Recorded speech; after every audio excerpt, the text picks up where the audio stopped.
Now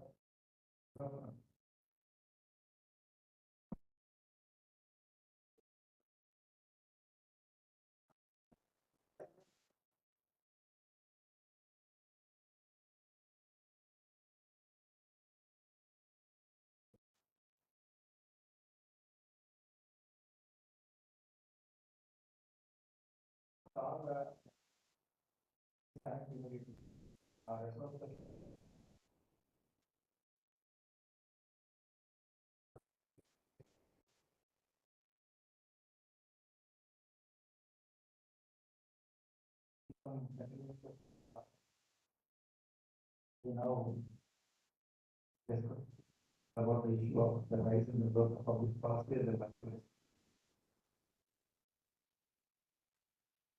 Please, I all NRCs please respond. I request all other NRCs please respond. Political science NRCs. Sir, good afternoon, sir. Main Kadapa. Sir, good afternoon, sir. Sir, good afternoon, sir. Please. Hello, sir. GDC Main Kadapa. వినిపిస్తుందండి వినిపిస్తుంది.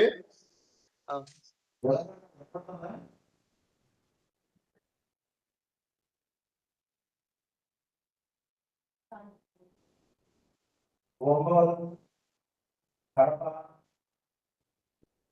Chittoor,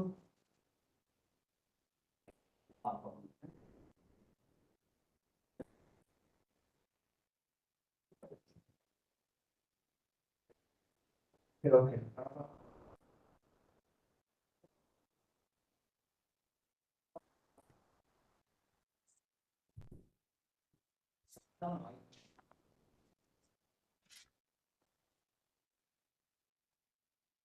So please, where influence other countries will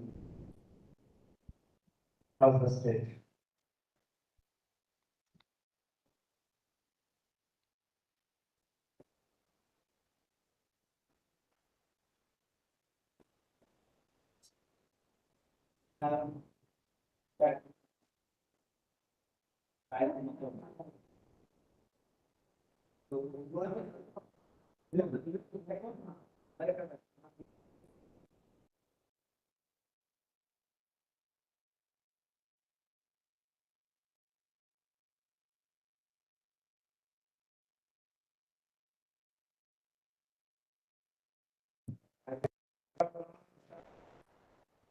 Another is Kadapa, Anantapur, Vogol, and Chittoor. Please connect immediately. My voice ever come to Vogol.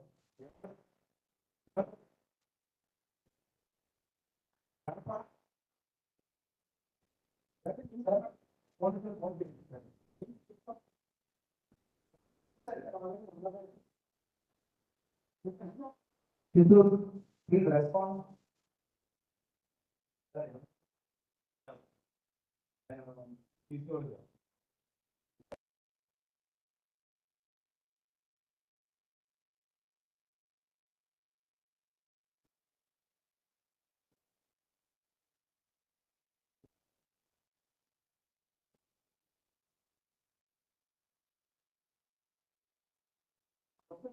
చెప్పండి sir voice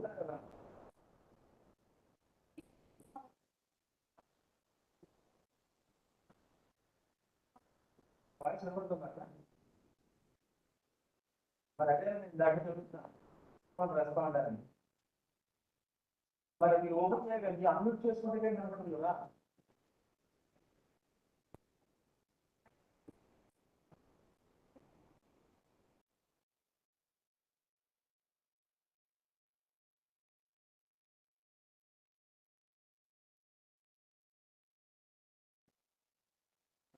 okay.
Hello, am I audible? Yes, sir. Yeah, from the Rajamandri. What is this full form of JKCMC?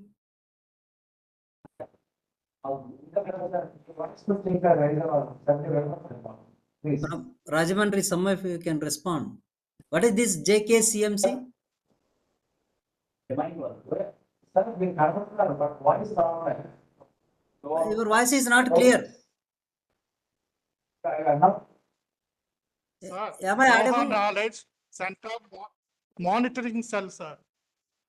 Okay. I think you are talking from Ongol. You are speaking from Ongol, no? Yes, sir. Okay. Is Rajamandri voice is not clear. From Rajamandri voice is not clear. Slowly.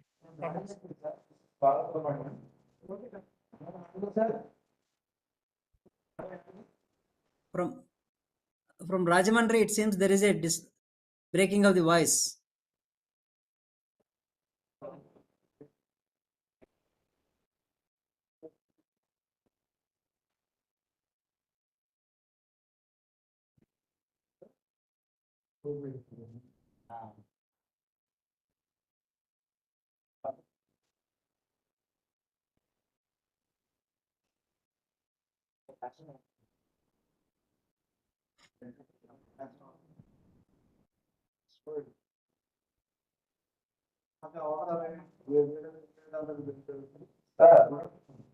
Hello. Yes.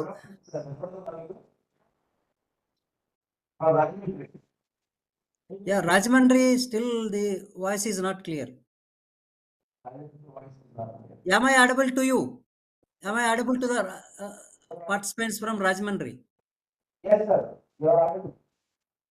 Okay, fine. But from your side, there is, it seems there is some problem to receive the communication. Yes, sir.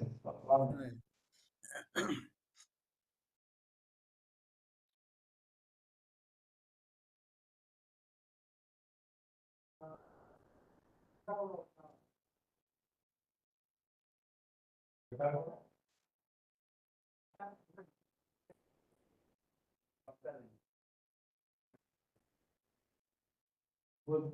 Homework.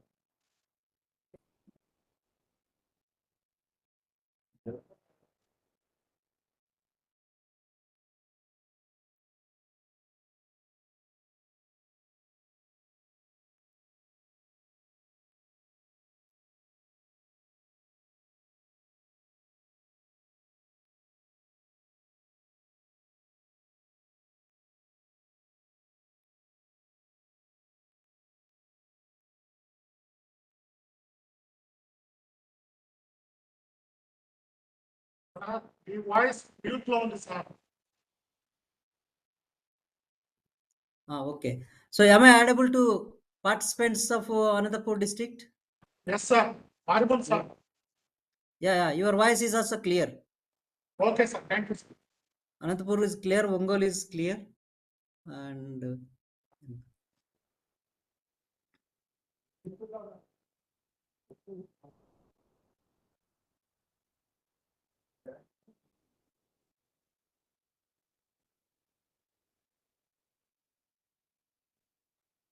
Sir.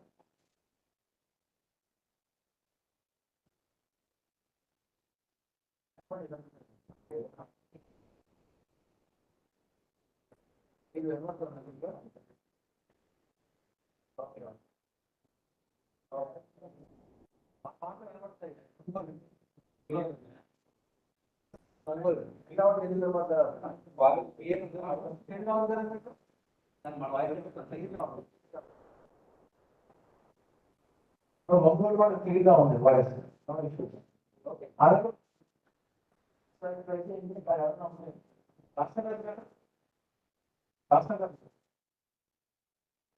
నీకు response Chittoor చిత్తూరులో okay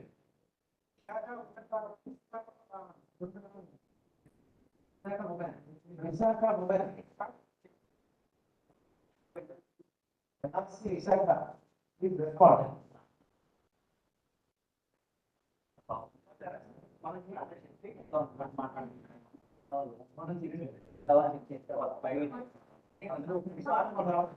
sir ఒకసారి respond అవ్వరా sir sir sir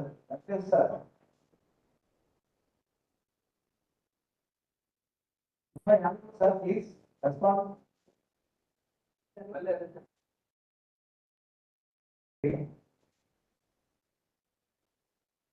sir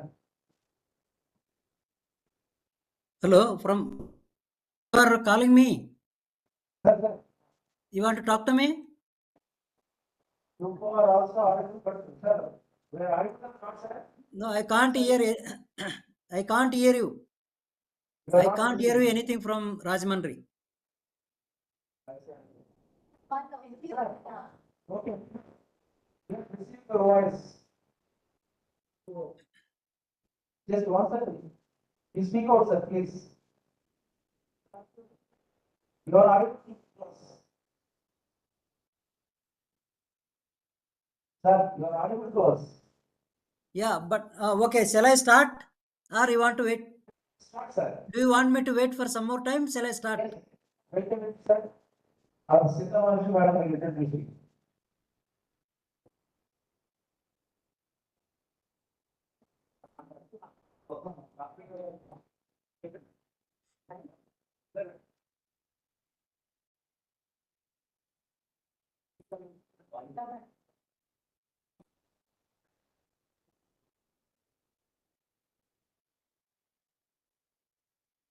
అందరికీ నమస్కారం. Today's post-grad session. Today's resource person is Professor Venkatesh Garu, who will speak on the rise of group for starting the session. For the participants. This event has completed from the representative and development. Presently,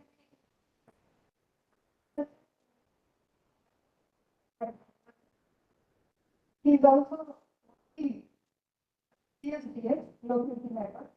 He has published in well-known EPW also. He was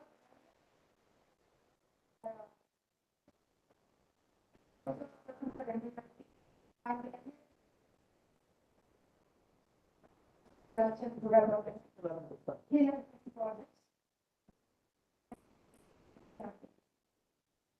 He is from Ministry of 2010. He also presents temples in Bangladesh, Singapore, and as he worked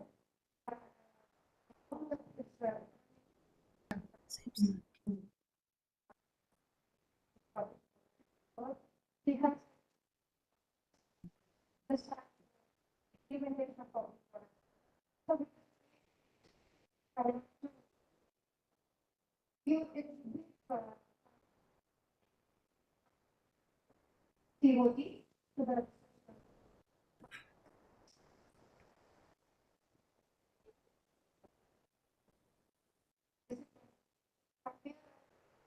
participants, NRCs. So with this, I will take over the session. Thank you very much, sir. Yeah. Dr. Sita Mahalakshmi, I am sure that from my side I am clear. My voice is clear and audio. My audibility and everything is fine. But I can't hear, I could not hear even a single word from your side, for especially Rajamandri. But I am able to this Anantapur, Ongole, and other parts, it is clear. So, okay, let it be. I will start. If I am clear from my side to all the participants from Rajamandri, then it's okay.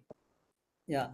So, first of all, I am thankful to Dr. Sita Mahalakshmi for contacting me to interact with the practicing academicians from almost all Andhra Pradesh with specific reference to political science. You know very well that the political science, in the political science, it is not confined to only the electoral politics or political theory. Nowadays, the subject is being diversified and it has been covering quite diversified fields. One among them is the public policy and governance.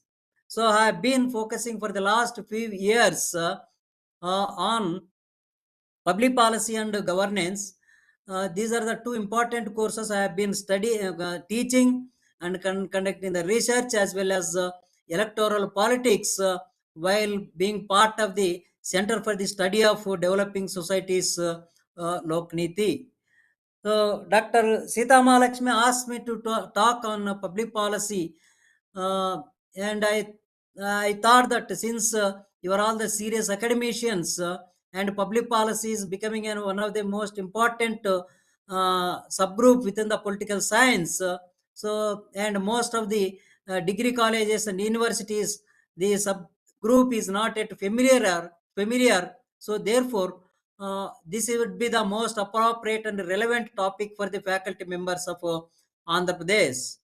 So in this uh, uh, 1 hour, 1 hour 15 minutes session, what I will try to give you is that what are the historical events which have led to the rise of public policy as a multidisciplinary subject. You know, if you trace out the historical account of the evolution of public policy as a policy sciences, it has got at least 300 years of history because of it has been linked with the age of the enlightenment in the Europe.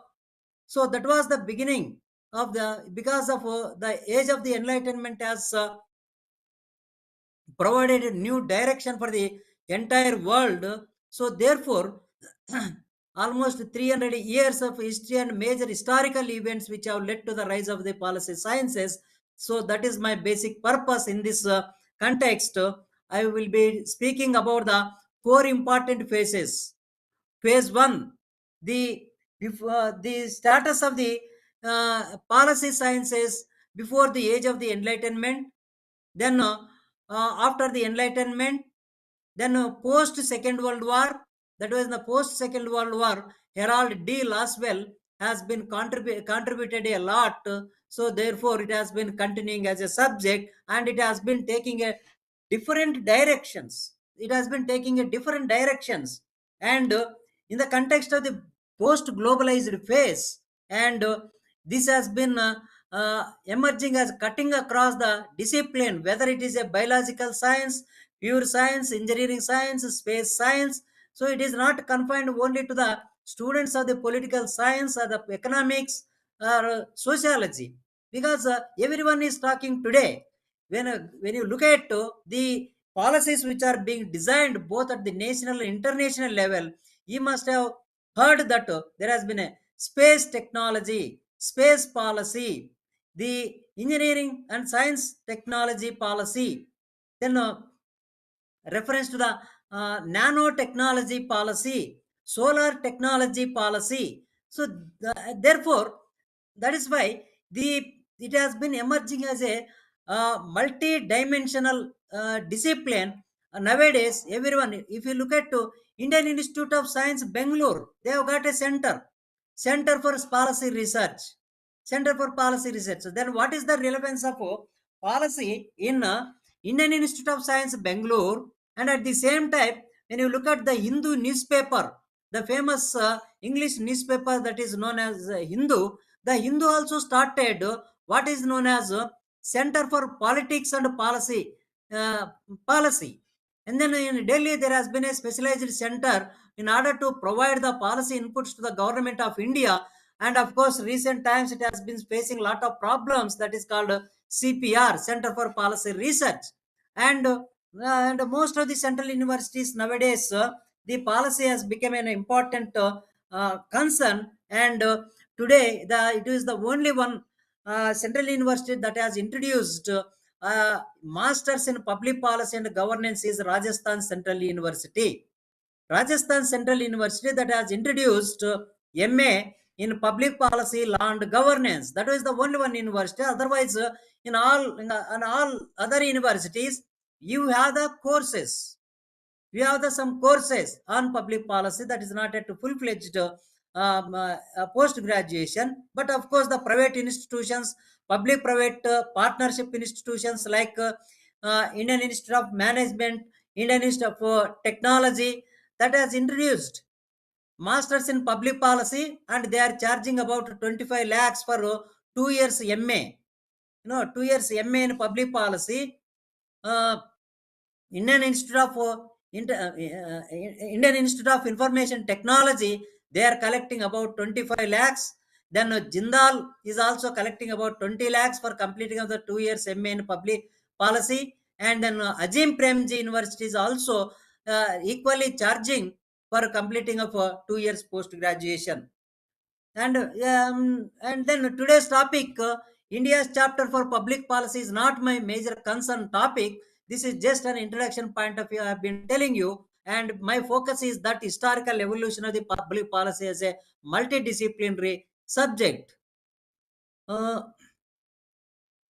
So as I said, that in the contemporary period, there is hardly any country in the world which is not referring to the concept of the public policy, the policy science.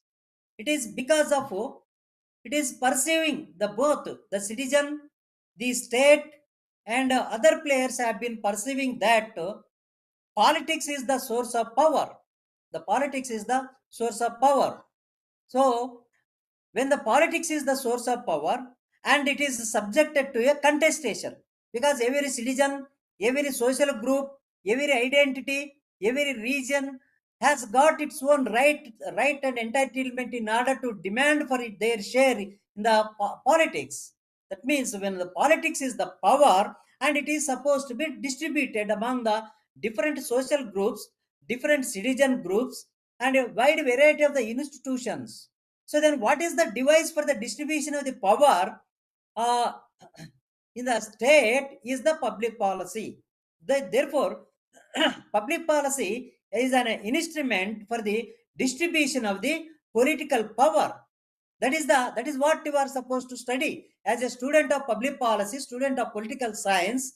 When you are concentrating on your focus on the power, and distribution of the power is supposed to be taken care in a pluralistic society through the instrument of the public policy. So therefore, when you look at the definition part of the public policy, while referring to Thomas R. Dye in his book titled as Understanding of Public Policy. Probably you must have heard. I don't know how many have heard this title called Understanding of Public Policy by Thomas R. Dye. What Thomas R. Dye says is that while defining the concept of the public policy is that whatever the state is intended to do or not intended to do is the public policy. Whatever the state is intended to do, whatever the state is not intended to do, that is the definition of the public policy according to Thomas R. Dye. So when you look at it more closely from the application part in Indian context, let me illustrate you to understand the concept of Thomas R. Dye. On the floor of the parliament, just before the bifurcation of the state, a policy decision has been announced for the special category status to Andhra Pradesh. So that is the state is intended to do providing of the special category status to Andhra Pradesh and not intended to implement. So special category status is not being implemented. That is the more application part of Thomas R. Dye definition. Another illustration is that the parliament has enacted 3 farming laws, but there was a resistance from the farming community. So then scrapped, they are cancelled, they are scrapped. So therefore, enacting of the policies, acts, and then scrapping of the policies is also public policy. So whatever you are doing, whatever not the state is not doing is a public policy. That is the one definition. And another definition, probably most of you familiar with David Easton, is the authoritative allocation of the values. So politics, it defines that the authoritative allocation, and politics is basically in the form of the distribution through the public policy. So that is the public policy is the authoritative allocation. So that is the basic essence or definition of the public policy. And then this distribution is supposed to be taken place in the form of recognition, redistribution, and representation. So these are the basic three important connotations or components of the public policy that is supposed to distribute the resources in the form of recognizing of the people, recognizing of the social groups, redistribution of the resources that have been available in the state. The resources must be in the form of the finance capital, resources must be in the form of physical capital, resource must be in the form of natural capital, the resource must be in the form of human capital, and the resource must be in the form of the social capital. So if you look at classify all the resources which are available with the state can be classified into these five categories. These are known as finance capital, human capital, natural capital, physical capital, and social capital. So these capitals are supposed to be distributed among the social groups. Then when you are going to the genesis of the discipline of public policy analysis, one will have to trace out to the age of the Enlightenment, 18th century. See, because the age of the Enlightenment that has provided a new meaning, to the knowledge. Because of the age of the Enlightenment has basically questioned the tradition, the existing knowledge system, the then existing practices, political institutions, political ideology that was questioned by the age of the Enlightenment. So, and before the age of the Enlightenment, the basic concept of the science was understood as a cameral science or state science that is supposed to be operated within the limitations of the state, Am I audible to you? Am I audible?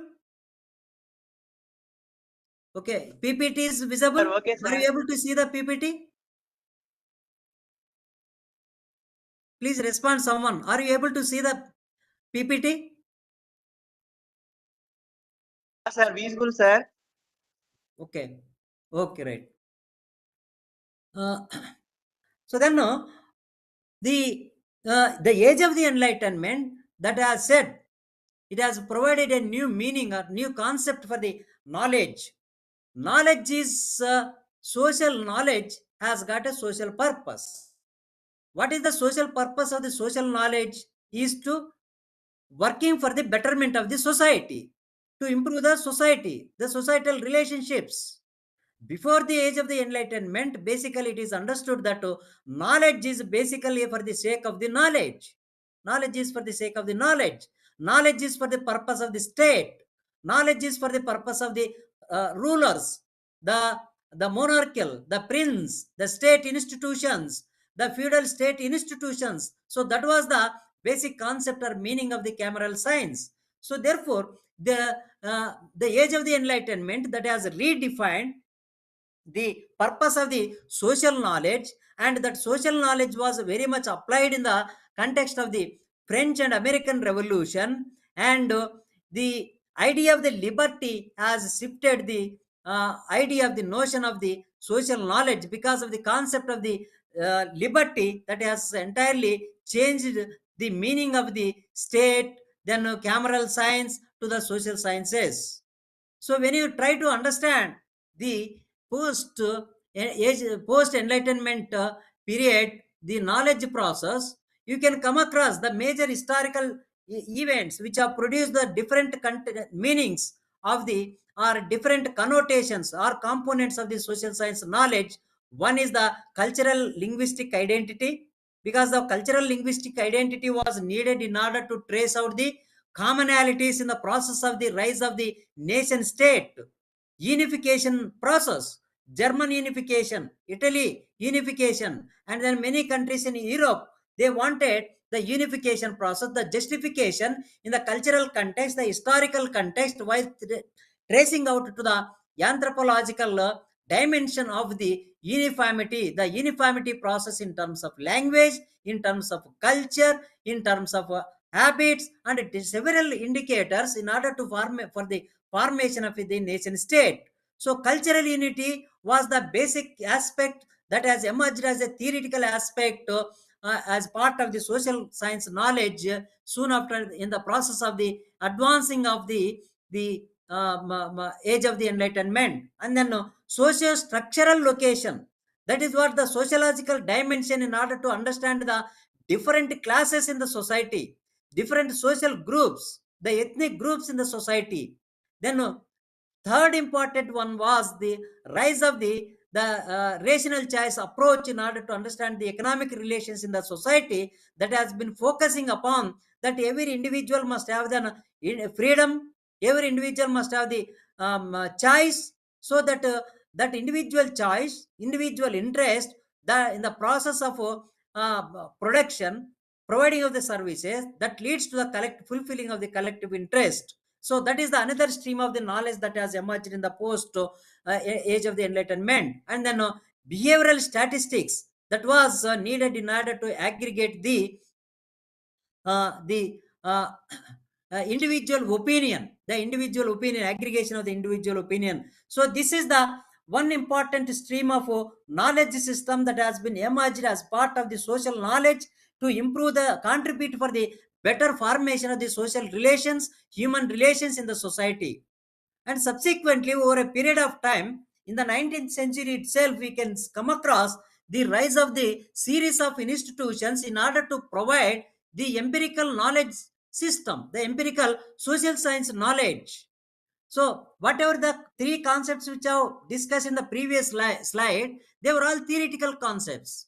And when it comes to the late 19th century, you can come across the rise of the series of social science research institutions in different parts of the world in order to provide the empirical knowledge to fulfill the contemporary needs in the society. These institutions includes the Empirical Social Science Research Institute in France, the Fabian Society established the London School of Economics and Political Science in London in 1895. No, Fabian Socialism, you must all be familiar with the Fabian Socialism. It is the group of people who were strongly believing in the Fabian Socialism. They wanted to give a proper shape for their idea in the form of London School of Economics and Political Science. So that has came into existence in 19th century. But till date, even the 21st century, the LES still has been a world-rated research institution which has been contributing for the multidisciplinary inputs in terms of policy making, not only just for UK, but even to the World Bank, UNO, and other different parts of the world, even global south and post-colonial societies. The many people have got immensely benefited from LES. Subsequently, you can also see the rise of the similar empirical research institutions in Germany, like Verein for Social Politica in Germany, then American Social Science Association, were the institutions which have provided some set of a concrete research institution shape for the ideas which have been generated in the post-enlightenment age. And subsequently, there was also an historical context in Europe for the rise of the what is called as nationalism, socialism, influenced the social thinkers to advocate for the national social policies. The national social policies. This is another interesting historical phase. The rise of the idea of the national social policies. The rise of the idea of the social policies. The rise of the social policies is a contribution from the rise of the new concepts called nationalism and socialism. So we must see this historical process. The Enlightenment has contributed from the some theoretical knowledge system in the social sciences. Then rise of the institutions to provide the concrete shape. And then the third phase, the third important aspect is the thinkers who were influenced by the nationalism and socialism. They advocated for the national social policies. National social policies. They felt that the mere empirical, theoretical, and empirical knowledge, either provided by the people who are influenced by the age of enlightenment and the institutions such as the American Social Science Association, the London School of Economics and Political Science, and other institutions in France and other parts of the world. It is not supposed to be preserved on the pen and paper, but they must be given some sort of a concrete shape in the form of national social policy. So by late 19th century, you can see a tangible number of social policies which have emerged in European society. And their focus is that the state is supposed to take a responsibility and community towards the introduction of the social security policies. The social security policies, because the national social policies, they have been making that it is an obligation upon the community, the society, in order to evolve certain policy framework towards the guaranteeing of the society, or certain entitlements in the society was the one another third dimension. And fourth dimension is the rise of the there has been a shift from neoclassical economics to welfare economics. Neoclassical economics to welfare economics. That is what in the beginning I said, that the uh, the public choice approach, the rational choice approach, that was the mirror reflection of the neoclassical economy, right from the age of the Adam Smith and then series of the economists who says that state should not be there, is not supposed to be a player in the economic affairs. It must be given to the individuals, the individual choice. So therefore, when it comes to the beginning of the 20th century, you can also see James Keynes was the one who has advocated for the welfare economics, and he was looking at the poverty from the social system, the social structural institutional phenomena. So therefore, there has been a shift from neo-classical economics to welfare economics, and subsequently the series of issues which are emerging in the newly liberated countries of the Latin America, Africa, and then Asian countries. They were focusing upon the state with the development as well as the welfare. State is supposed to be an instrument for the development as well as welfare, and state is supposed to be an instrument for the social transformation. State is supposed to be a social transformation. And then subsequently, apart from shift in the economic thinking model, developmental model from the market economy to the state centric model, welfare model, and then you can also see the rise of the organizational theory, which has provided an institutional framework for the taking the policies to the logical end. That we can see in the form of the rise of the multiple institutions. Say, for example, bureaucratic organizations in the state, corporations in the market, and then political parties in the public sphere, in the electoral politics. So these are the three important institutions. Apart from this, you can also see the actors like policymakers, the administrators, the executive officers of the business organizations, the political leadership. These are the important actors who have started talking about the public policy. So here, by the beginning of the 20th century, you can see organizations which have emerged in the form of the state, corporate organizations, and political parties, and actors who are supposed to play the significant role in the formulation of the public policy includes the decision makers, the political executives, the bureaucratic administrators, the executives of the business organizations, etc. were the important leaders, important players, and subsequently by the beginning of the 20th century, the rise of the consciousness of as a voter, as a customer, and then as a partner, as a stakeholder in all these multiple organizations, etc.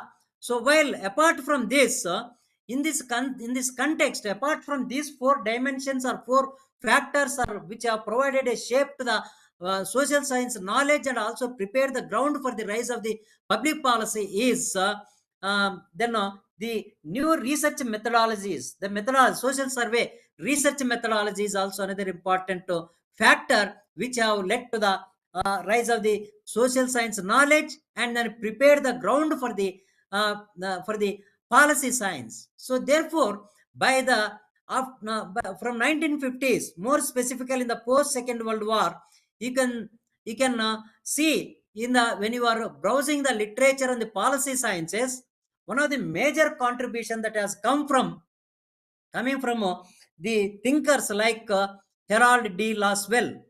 Harold D. Laswell is the important contributor for the rise of the or shift from social sciences to the policy sciences.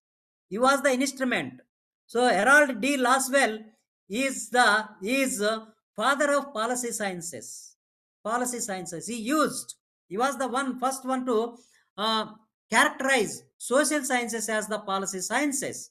Until then, because there was a constraint, even if we look at the historical process development of the social science process knowledge, one of the important constraint or limitation was that they were all some set of a standalone approach.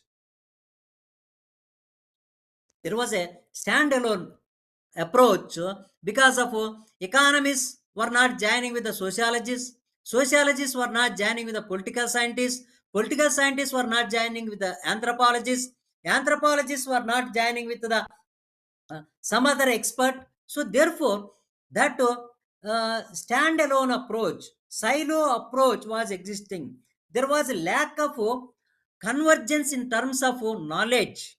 There was a lack of convergence in knowledge, lack of convergence in terms of institutions, lack of convergence in terms of the resources. So that was the gap that was existed as a result of the social science knowledge, though immensely they were contributing for the enriching of the social sciences. So in this process, Harold D. Laswell, who was immensely influenced by the Chicago School of Behavioral Sciences, Harold D. Laswell was the product of Chicago School of Behavioral Sciences, where he was influenced by the John Dewey. John Dewey was instrumental, even influencing B.R. Ambedkar as well.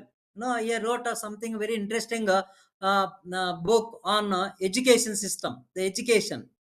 So John Dewey, Sigmund Freud, Marxism, and other liberal democratic theoretical framework, etc., which have all influenced Harold D. Laswell, and also the long history of policy experience in America.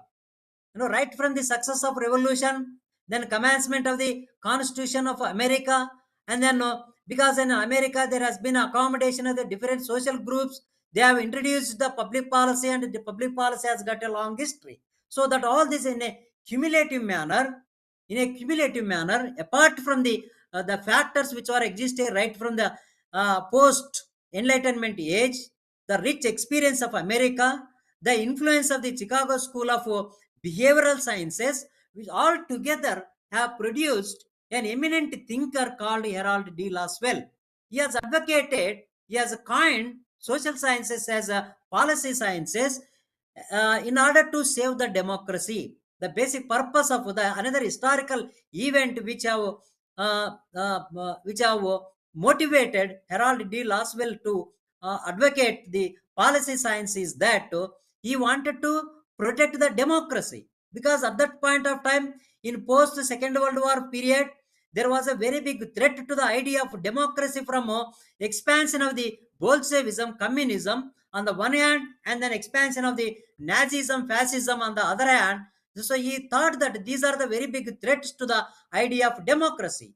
So therefore, Through advocating the policy sciences, Harold D. Laswell has kind new social science as the policy sciences. That was the basic intention. So in this process, yes, the characterized all the social sciences are supposed to become policy sciences, and these policy sciences are having the three important characteristic features. One is that the policy sciences are supposed to be problem oriented sciences. The problem oriented sciences. That means for any so policy science, the problem is supposed to be, because it is supposed public policy is supposed to provide the solution for the every problem. No, it is neither theoretical, exclusively theoretical knowledge. It is neither theoretical, purely an empirical context, but how you are going to provide the solution to the every problem. You can see nowadays why the state has been intervening right from the womb of the mother to the burial ground. Why the state has been speaking the policies at all levels: foreign policy, agricultural policy, nuclear policy, rural development policy, women and child development policy, and then livelihoods policy, then foreign policy, defense policy, technology policy, because that each of these policy has been providing a solution for this certain problem. So therefore, according to Harold D. Laswell, policy science is supposed to be problem oriented science. Problem oriented science. If you go to a doctor, you will be revealing your health problem.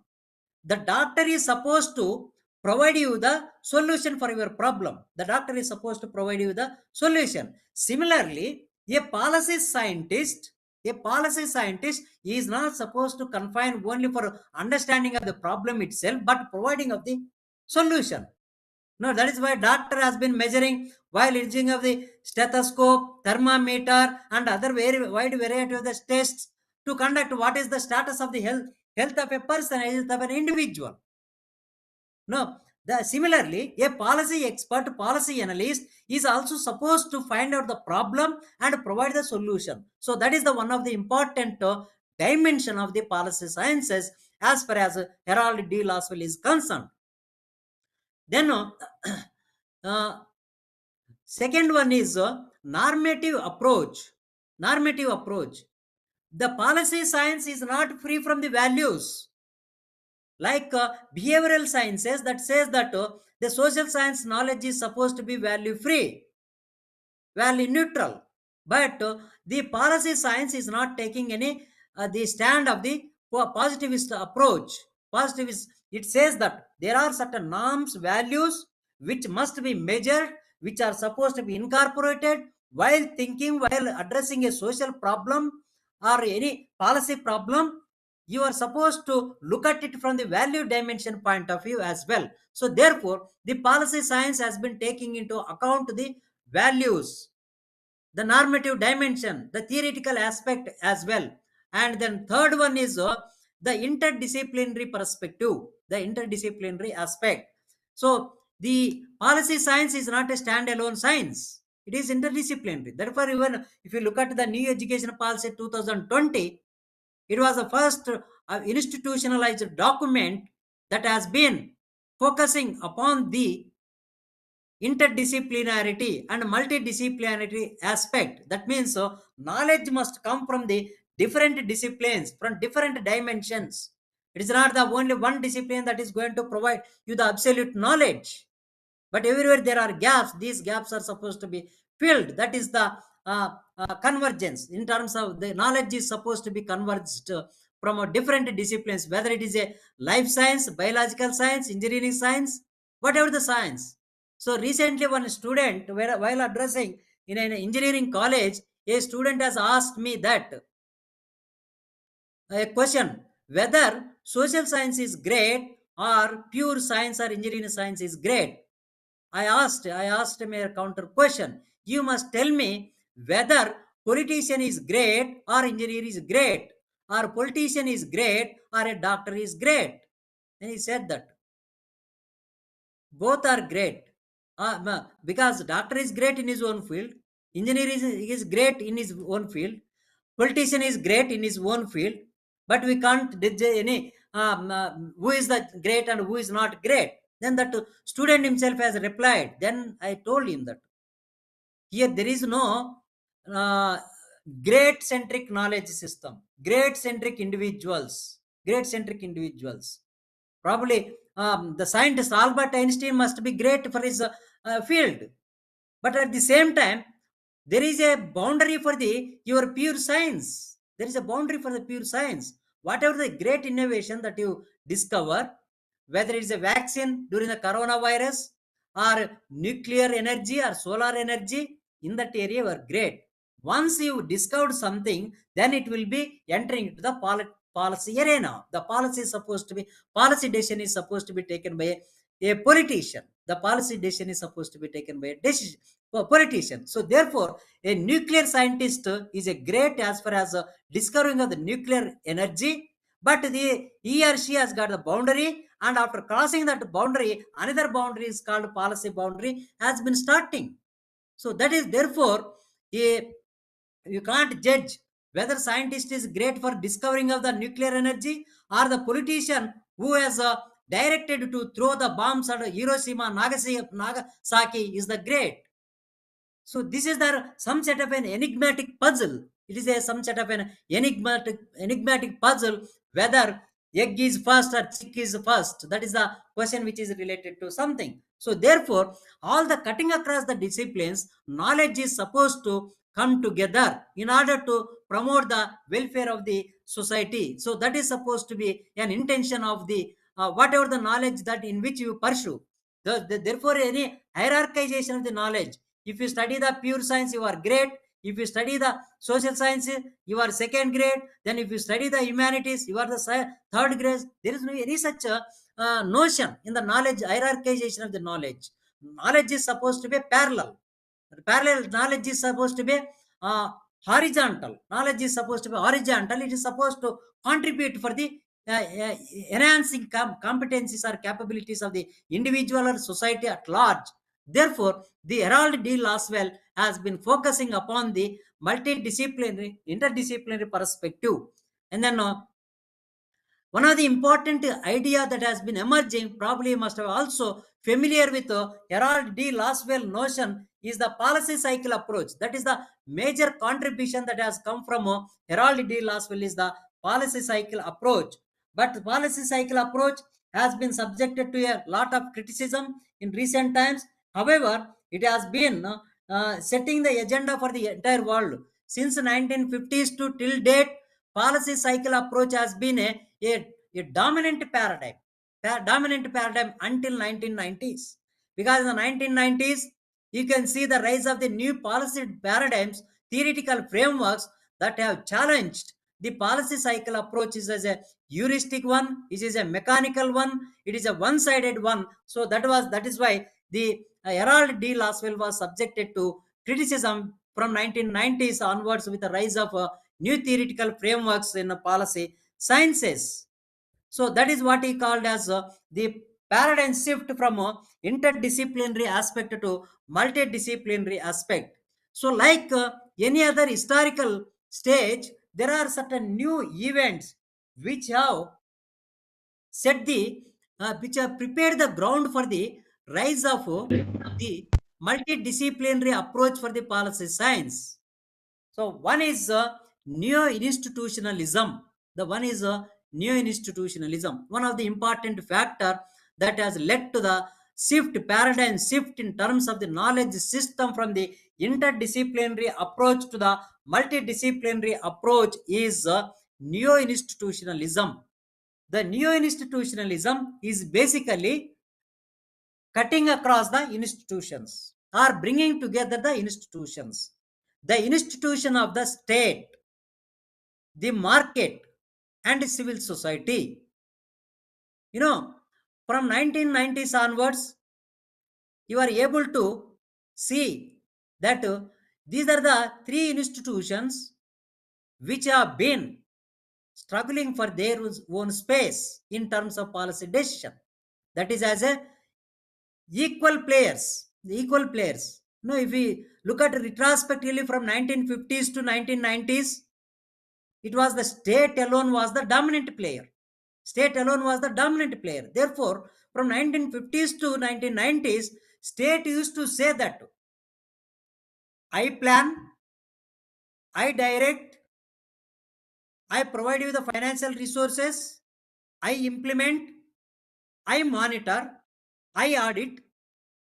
You as a citizen, you just cooperate with me.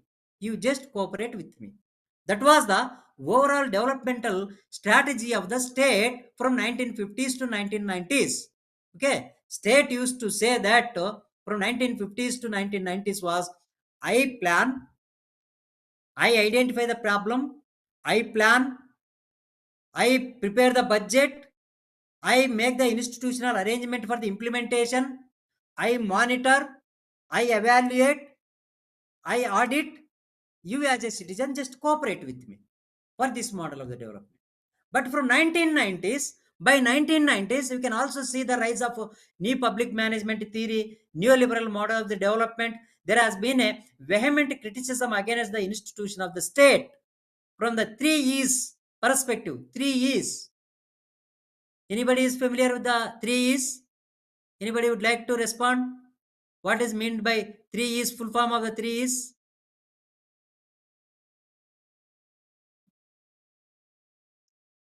It seems all the political science faculty members are busy with the elections. It seems mind is preoccupied with the election, so that election is not the one of one among the 3 E's. Efficiency, economy, and effectiveness. So that is the basic criticism that has emerged from the neoliberal model of development. They says that state is not efficient, state is not effective, state is not economical. It has been collecting a lot of taxes from the citizens and spending, but service is not qualitative. Service is not qualitative because of poor quality. There has been a delay, red tapeism, inefficiency, corruption, nepotism. That was the kind of criticism that was emerged from the neoliberal model of the development. So therefore, that has supported that the market is the most economical because it provides the cost effective services, it delivers the goods and services, it is more efficient, and it is more effective in terms of utilizing of the resources. Therefore, you must create the space for the market. From 1990s, that was the liberal model demanded for the rise of the market economy. So when there was a nexus between state and market, or when there was an understanding between the state and the market, that led to the rise of a new understanding in the form of what is known as public-private partnership. You must have heard this concept called public-private partnership. The concept of the public-private partnership is existing only in between the state and the market, or the state and the corporate sector. It won't exist. So therefore, the state has emerged by that time as a regulatory institution, and it has focused upon the even public-private partnership policy. You can see, you can browse the literature, public-private partnership. This government of India also evolved a policy, and across it has become a global phenomena because market as a equal player, it has emerged in terms of technology and finance, and it is demanding for its own space, and that was responded by the state in the form of public-private partnership. So while there was a nexus between the state and the corporate sector, then another parallel player emerged is the civil society. Civil society also started demanding for its own space in the form of rights and entitlements. The civil society criticism was that the nexus between the state and the market is leading for the scams, corruption, inefficiency, and income inequalities, disparities. That is what Amartya Sen has said, that because of the rise of the market economy, rise of the corporate economy, neoliberal model of the development process, that led to the creation of within India, sub-Saharan Africa, on the one hand, Washington, New York, India on the other hand. But sub-Saharan Africa model of India on the one hand, and then Washington, New York, India on the other hand. That means within India, two Indias. One India was representing for the Washington, New York, India. Another India was representing for the Somalia, Sub-Saharan Africa, where there has been a starvation, where there has been a multidimensional poverty, where there has been a low level of the human index, human development index, low level of the social development index. On the other hand, limited percentage of the people have grabbed the highest percentage of the wealth and they are enjoying all the privileges. So that was the dividing of the India, dividing of the rich India versus the poor India. Rich India versus poor India. That was the conceptualization by economists, developmental economists like Amartya Sen. So therefore, because of these sort of people, even Joseph Stiglitz, etc., there has been a voice for the civil society has been strengthened.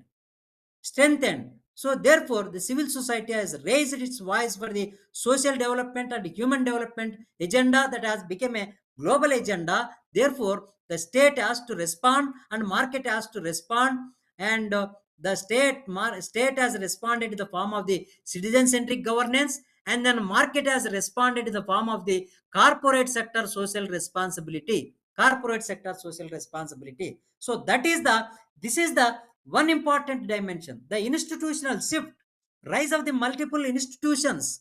That is conceptualized as the neo-institutionalism. The neo-institutionalism of the state, civil society, and market requires different model of the development process and different model of the policy framework. That is supposed to be a multidisciplinary policy, the multidisciplinary expertization. What this says, the neo-institutionalism is that in simplistic manner, conventionally, when you look at the state behavior, it used to say, I know, you don't know. That is why you must follow me. That was the perspective. But when the market has emerged as a dominant player, then the new paradigm called I know, you know. State know and market know. I know, you know. State know and market knows. So third person, it doesn't know. I know, you doesn't know. State says I know. When market question, yeah, I know, you know. Market knows and state knows.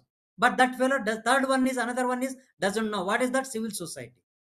But civil society, when it raised, then the new paradigm called in the epistemology, I know, you know, and others also know. I know, you know, others also know. That is what is known as a democratization of the knowledge. Democratization of the knowledge. I know means it is a authoritarianization of the knowledge. I know, you know. It is a some set of match fixing. And I know, you know, others also know. That is the democratization of the knowledge system. That is what, in the context of the rise of the parallel institutions, new institutionalism, the new knowledge framework called OKOKPK. OKOKPK means our knowledge, others' knowledge, and people's knowledge. No, our knowledge, others' knowledge, and people's knowledge. So that is OKOKPK in the context of I know, you know, others also know. That is the framework that has emerged in the context of state, civil society, and market. So therefore, others also know. Others may be technocrat, others may be a farmer, others may be a weaver, others may be a handicraftsman, may be a great technician, scientist. It is not the only the state knows. It is not the only market knows. The civil society also knows. So therefore, that requires a multidimensional knowledge process in the context of the policy formulation. It is not only my knowledge, your knowledge is sufficient enough. To be a democratic policy making is supposed to be a democratic one. You are also supposed to take into account the knowledge of the others as well. Others as well. It is not just the professor of political science who is expert in electoral politics knows about the something about the electoral politics. It is not a research scholar who has been doing the PhD in electoral politics knows something about it. But you must also take into account the knowledge of the voter. Since 1952 onwards, the first general election which have taken place in 1952 onwards, Till then, people have been casting vote until 2024. People have got a lot of experience, even if they are illiterates, innocent, rural, or even a tribal area, Juggi, Jupidi, or whatever the area might be. They also have got the experience in terms of electoral politics. They are also sometimes the voter must be having a more commendable knowledge even than a university professor about the electoral politics. Sometimes in the process as uh, state coordinator, as part of the Center for the Study of Developing Societies, Lokuniti, when we were interacting with the cross-cutting society, cross-cutting citizen of the society, I myself was astonished to know the experiences of the people when they were revealing their experiences with reference to the electoral politics, even about the policy experiences. The policy experiences. So therefore, you are supposed to take into account the knowledge of the others as well. So now that it is not only the electoral experience, somebody may be having a rich experience in the technology, rich experience in something else. That is what is called known as a multidimensionality. It is not just merely multidisciplinary aspect, means not something from the physics, something from the chemistry, something from biology, something from the life science, something from the social sciences, something from the humanities. That is the one crux of the, that is basic crux, but one will have to go beyond that as well in terms of understanding the concept of the multidisciplinarity in terms of the policy making context. So therefore today one of the demand is the lateral entry into the Indian state government of India. Even if you are not a senior IAS officer, the people who have got expertization in certain area, they must be given the opportunity to enter into the Indian government through this policy called as lateral entry, even at the joint secretary level. Why? Because of a person who has worked in industry, a person worked in some other sector, they got their rich experience in terms of making policy. Bureaucrat as a general administrator may not be having the knowledge. So that is the basic logic behind the introduction of the lateral entry policy in the Indian state. And then another important factor is the new theoretical frameworks. As I said that by 1990s, there has been a challenge to the policy cycle approach advocated by Harold D. Laswell. That policy cycle approach was criticized by advocacy coalition framework. Christopher Webb, a sabbatier. I met Christopher Webel in the last January 2023 in University of Colorado in USA. He was the original proponent of that theory, one of the proponents. For a sabbatier student was Christopher Webel, and then other is the students have I met in Colorado, where there has been a Center for Policy Process Research. They have conducted one international seminar. In that context, I met, and in fact, they have vehemently attacked about the against the policy cycle approach. Policy cycle approach. Then you can also come across in the process of the rise of new institutionalism. The new theoretical framework for the policy making process is policy network theory. The policy network theory. That is another framework which has started criticizing of the policy cycle approach, and also evidence-based theory. EBT means evidence-based theory for the policy making. For every policy making, there must be a evidence. Evidence. Then another one is social experimentation theory. Social experimentation theory for the public policy analysis, public policy making. So these are some of the, there are so many other theoretical frameworks as well. Punctuated equilibrium is the another theoretical framework, which has been focusing about, which has contributing for the advancing of the policy science in the context of the new institutionalism, or in the context of the multidisciplinary approach for the policy sciences. Apart from this, you can also see the rapid advancement of the technology, information communication technology, and the latest phase of the ICT is the artificial intelligence and machine learning, and that has been changing the entire world. So these are also because of this sort of techniques are supposed to be applied. When you look at any standard journal or article at the international level, international ranked journals like Policy and Politics Journal, that is journal is having the 4th rank in the world.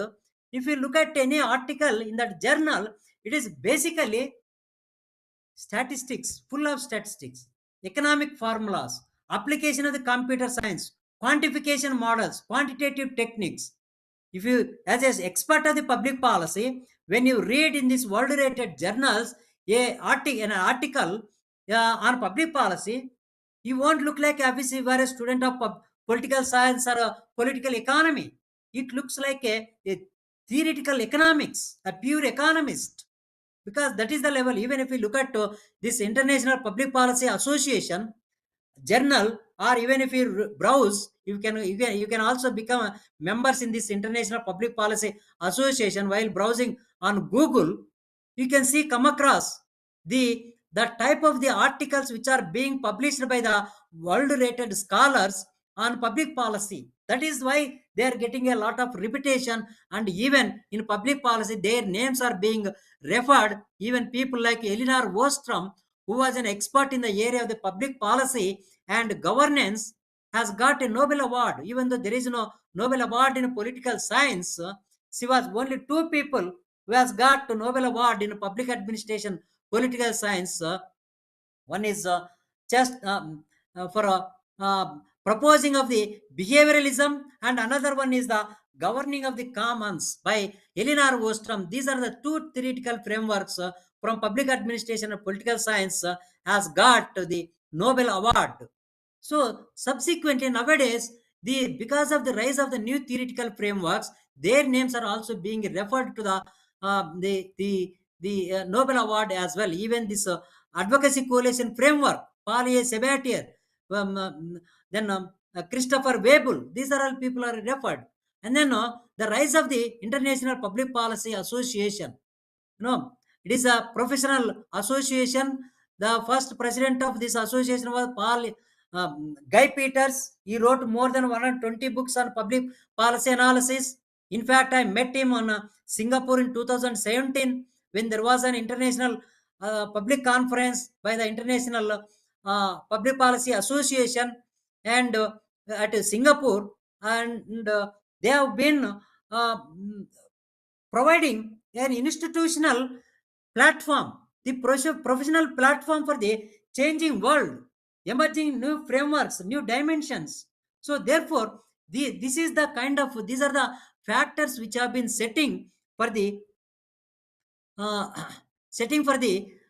agenda of the public policy in the context of the multidisciplinarity and then neo-institutionalism. And when you summarize the broad thinking thought process of the whole idea of the public policy in the context of the neo-institutionalism is at least 5 dimensions have been existing. I just briefly tell you the titles of subtitles of these 5 dimensions. I will stop here, and then there will, because it is already about 3:17, and I want to give you 10 minutes time for interactions if there are any questions. So let me broadly highlight the summarization of the basic essence of the policy sciences in the context of the neo-institutionalism and multidisciplinary approach is that one is public policy analysis for the democracy. So as I said that public policy analysis is for the, because of the multiple stakeholders. The multiple stakeholders are supposed to assert, own, and then they are also supposed to be part of the policy making process. It is not the using of the term called as beneficiary, stakeholder, asserting as a citizen. Beneficiary means it is a supply oriented policy. When you are identifying someone as a stakeholder in the policy making process, it is a demand driven. As a citizen is supposed to have a demand driven element rather than always at the receiving end. The moment that you use the beneficiary means you are looking at it from the supplier orientation. But when you are looking at it from a democratic and demand driven, it is a citizen centric and democratic oriented one. So that is the one dimension. Second is that public policy analysis as a critique of the developmental models. Suppose the policy analysis is not just a policy cycle approach, making policy implementation, but you are also supposed to criticize the developmental model, whether a particular developmental model is citizen centric or not, whether is a democratic or not, whether everyone is getting the benefit or not. That dimension is supposed to be taken into account, which is the one that has been emerging in the context of the new institutionalism. And the third dimension is uh, policies analysis as a critical listening to others. That is what has said, knowledge of the others, people's knowledge. PK means it is not just a title of the movie. Here the full form of the PK is people's knowledge. You know, when I was a fellow of Ratan Tata Trust, I was asked to study the fishermen community in Bhimli of Visakhapatnam district. So at that time, as a PhD scholar, fellow of the Sir Ratan Tata Trust, I used to go to understand the fishermen life in their catamaran, because that catamaran go into the Bay of Bengal at Bhimli almost for 70 kilometers. Now, when they are speaking on the plain area about the pathetic condition of the fisherman is something different. But when you venture into the sea, that is, they will be getting a lot of different ideas. So that is the listening to others. You must pay. You are alone is not supposed to always speak. Unfortunately, today in election campaigns of the political parties, it is only the leaders of the political party they are speaking. They never allow anybody to speak. Okay, whatever I say, you must listen, and as per my promises, you must cast your vote.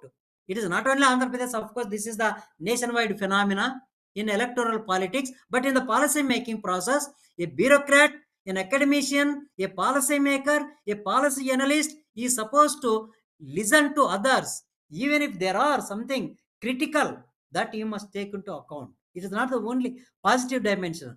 The bureaucrat is interested only in the positive dimensions. But as an academician, you are supposed to take into the sorrowful part, the narration of the pathetic condition, the plight of the people is also supposed to be taken into account. Then only we will be getting the very powerful inputs in order to incorporate into the policy analysis. Then only will become a quite effective policy analyst. And then the fourth dimension that has been given by the different policy scholars in the contemporary period is that policy analysis is supposed to be a puzzle solving approach. Puzzle solving. What is that puzzle solving? No, you must be doing this crosswords, matching, etc. These are the time pass games. But in policy analysis, it is a puzzle solving is a mental exercise in terms of finding of a solution. So policy making, policy analysis is supposed to apply this puzzle solving approach. That is the fourth dimension. I am cutting of the explaining of in detail about each of these perspective because of due to shortage of the time. And then finally, the fifth perspective that has emerging in the context of the multidimensional character of the policy analysis is the policy analysis is a policy advice. Policy expert, public policy expert is not just for writing an article or a book. It is not just for teaching.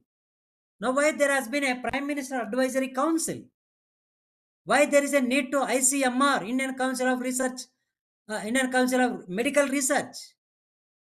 Why there is a need to AICT and the Council for Technical Education? What is the need for UGC? What is the need for ICSSR? Why ICSSR sponsoring the minor and major projects in the country, across the country? Because they wanted to gather the inputs. AICT, see, the Indian Institute of Science, Indian Institute of Technology, Indian Institute of Management. These are all have got the social science, human sciences approaches, because they are also gathering the inputs in order to provide policy inputs. Next to our Hyderabad Central University, there is a institution called this this Indian Institute of Technology, Triple IT. They have got this public policy group. That public policy group has been getting a crores worth of the research projects. Indian School of Business, they are also getting the crores worth of projects. On study of the Aadhaar card, they are getting crores worth of projects. They are getting crores worth of project on PAN card. Course worth of projects to study about the visa, passport, and all the even NG, NREGA, National Rural Lives Mission, etc. It is because of policy advice. Now, there is the Prime Minister Advisory Council. It is consisting different type of people. So recently, some organization asked me as part of being to be a member in designing of a school of public policy in the country. Then I approached Harvard University scholars. Then Harvard University scholar, I asked, we are interested in designing a school of public policy. Give us some inputs. Then they said that this policy approach is consisting of the multidisciplinary approach. There is an economist, there is a psychologist, there is a computer specialist, there is a statistician, there is a pure science, etc. is the phenomena, because of they are all put together, supposed to provide the inputs for the policy making. So these are the 5 perspectives which have been emerging in the context of the multidisciplinary approach. So as a result, over a period of time across the world, there has been what is known as the importance of the science has been increasing over a period of time, and everywhere it has been growing up, and whether it is in India or abroad. So now no need to focus upon the policy from the multidisciplinary perspective. So while stopping here, I am referring to important books for your reading. One is the Handbook of Public Policy, Theory, Politics and Methodology by Frank Fisher, edited by Frank Fisher. This book is available online. And another book is the Oxford Handbook of Public Policy. The Oxford Handbook of Public Policy, that was edited by Michael Moran. So you must refer if you are interested to study, go into the in-depth about the understanding of the concept of public policy, concepts, framework, theories, methodology, and then experiences of different countries. These are the 2 important books. If you get the command over these 2 books, you will become a world-rated expert on public policy analysis. With this, I am stopping here. So let me take your any queries or feedback. Let me have a quick questions.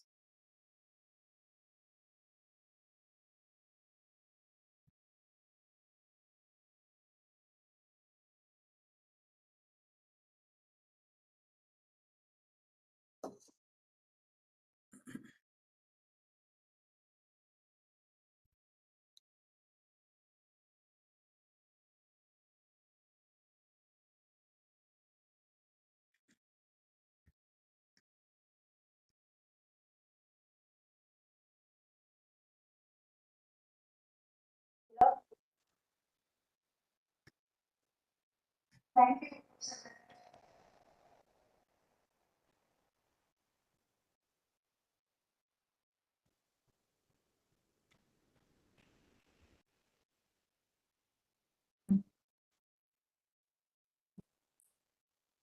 Good afternoon, sir.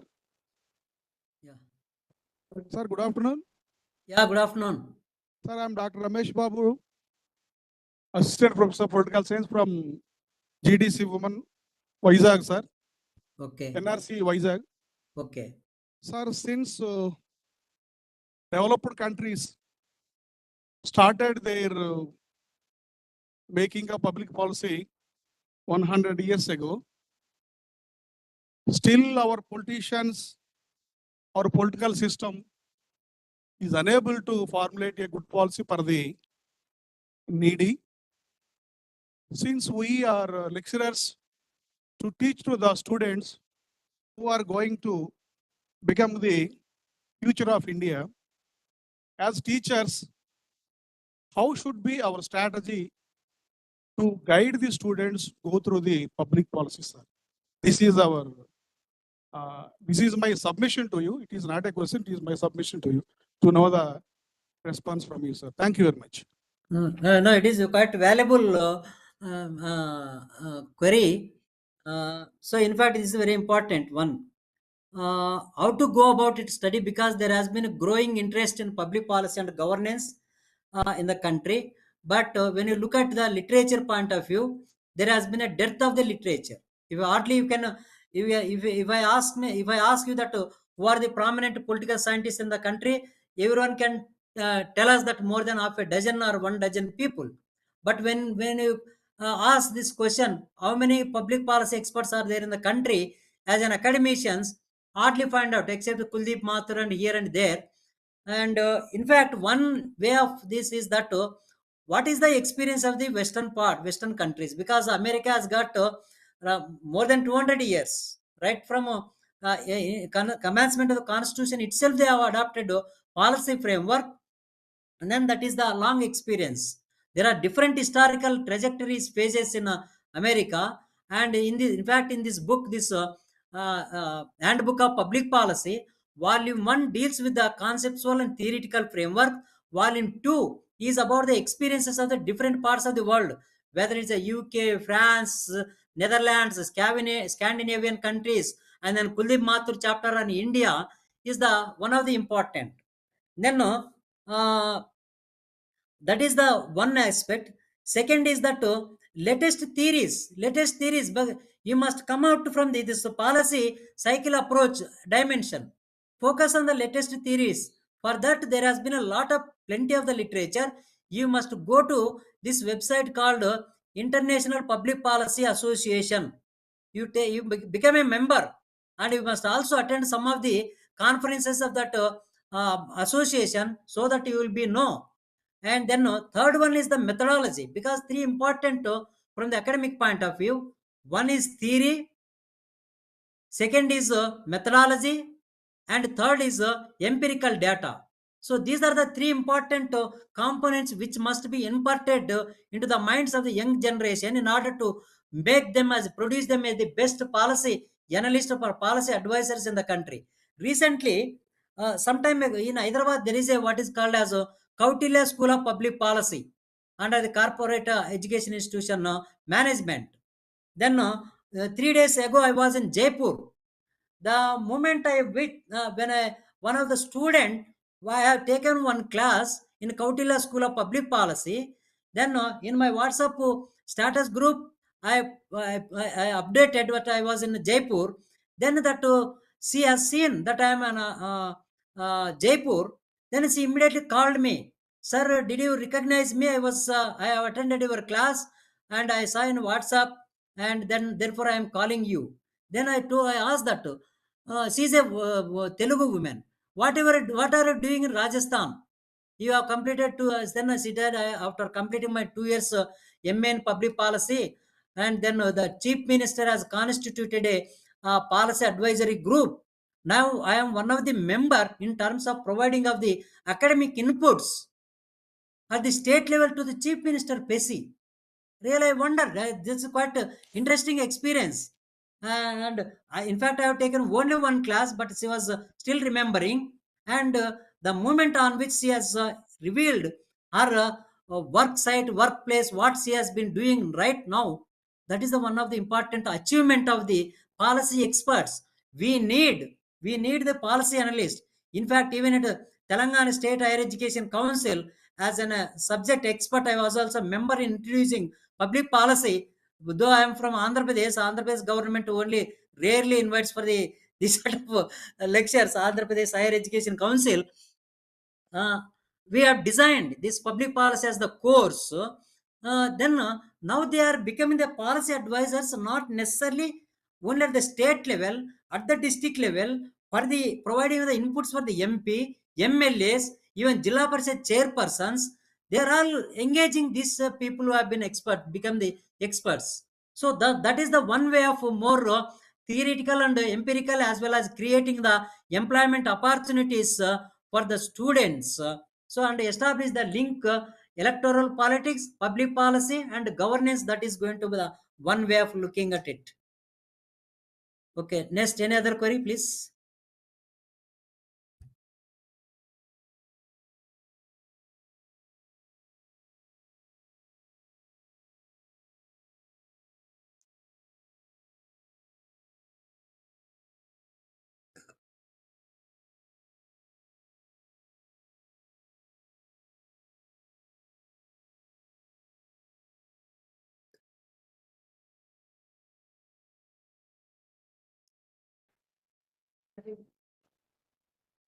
Okay. Thank you,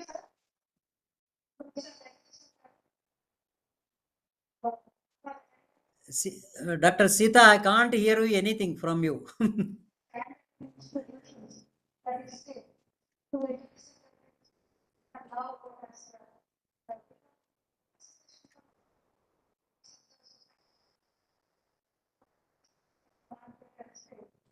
so as you have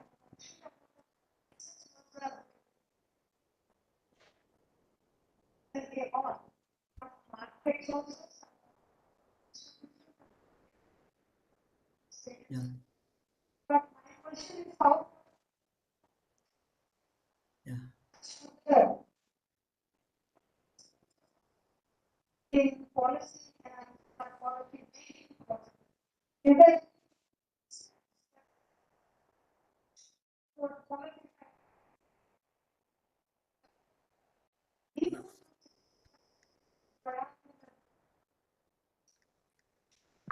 No, Dr. Sita, I don't know whether you are asking or proposing vote of thanks. But I can't hear you. That is some problem. I presume that when only one query was there and rest of the people not raising any questions means you have not understood anything at all, or you must have understood everything. Okay. So, so with that understanding, it seems you must be having another session. So shall I take leave?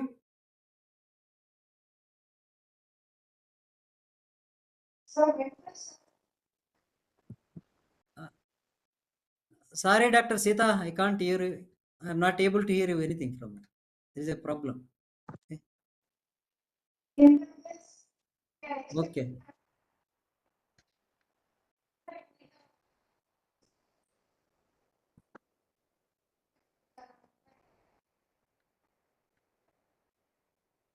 Okay, fine. Probably another resource person must be waiting for you.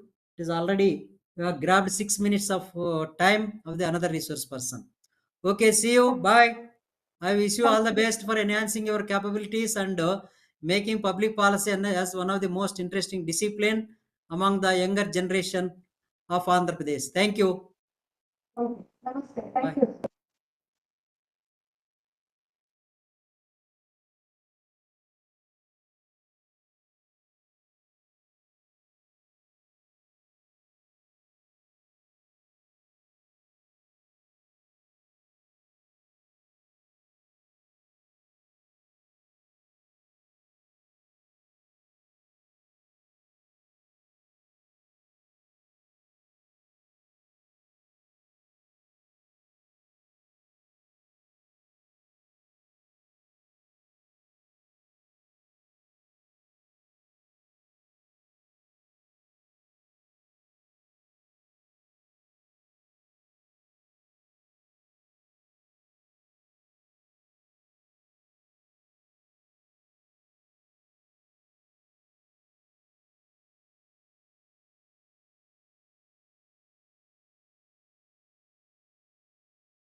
Yeah, I hope you can hear me.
Now can you hear me? And can you see me? Okay. Okay, fine. Thank you.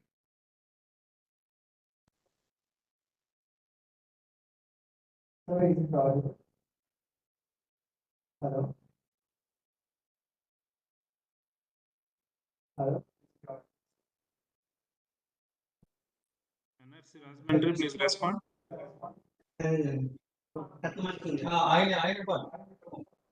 You are not audible. అంటే ఇక్కడ apply చేసింది NRC Rajmundry, మీ audio రావట్లేదు. అంటే apply చేసినప్పుడు వాళ్ళందరూ పెట్టేస్తాం.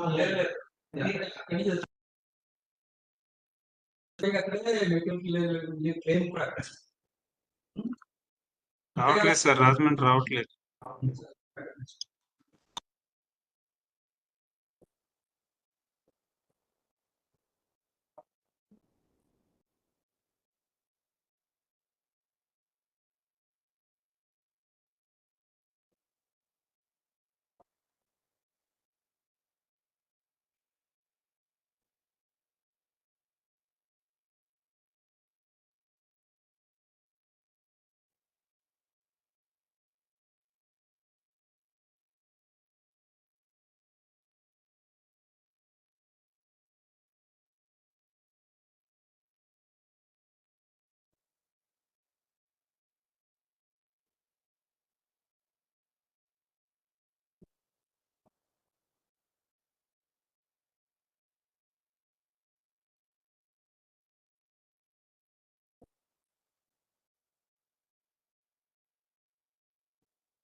Hello?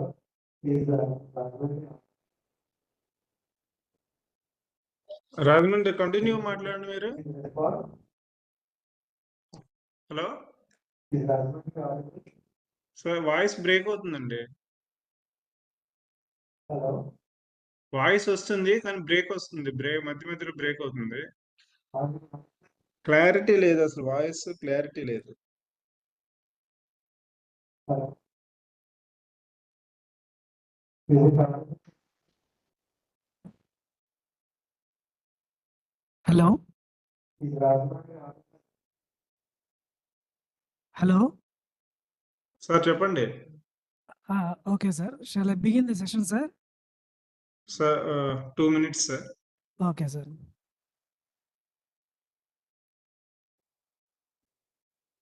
Introduction మీరేనా sir Yes, sir. Sir introduce చేసేది మీరేనా Yes, sir. Yes, sir. Okay sir okay Shall I start, sir, or shall I wait for 2 minutes? Sir 2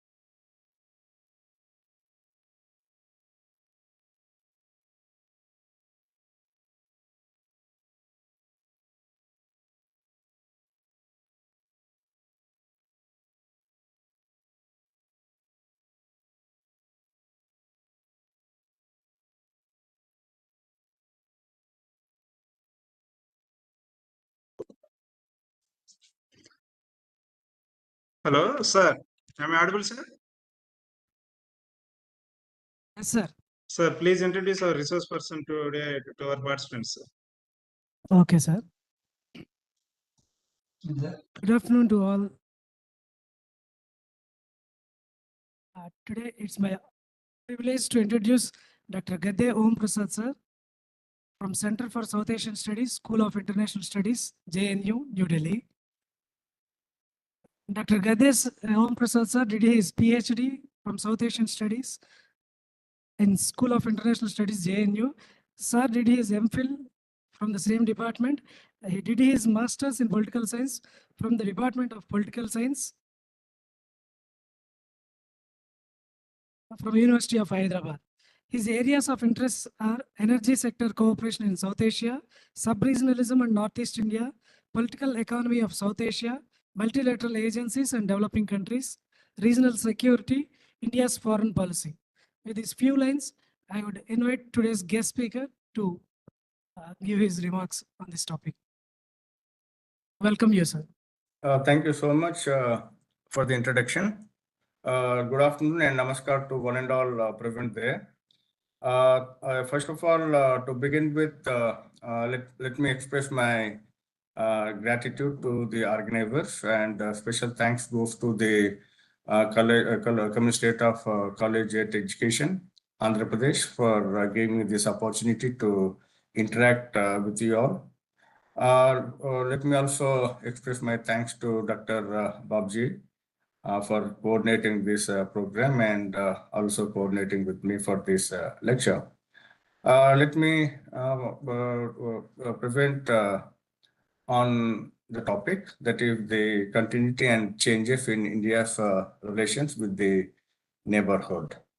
When we try to look into the India's relations with the neighborhood, it is important for us to understand the setting in which the South Asia is located, and this setting deeply influences India's relations with the South Asian countries, particularly the neighboring countries.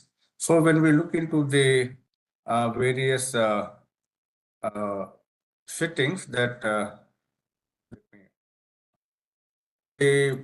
most importantly, the geopolitical significance of South Asia has to be understood, from where we can contextualize the India's relations with the neighboring countries. Geopolitically, the South Asia region holds a very significant position because of the strategic location, because of the population that it holds, because of the economic potential that the South Asia has, and also because of the diverse cultural and political landscape.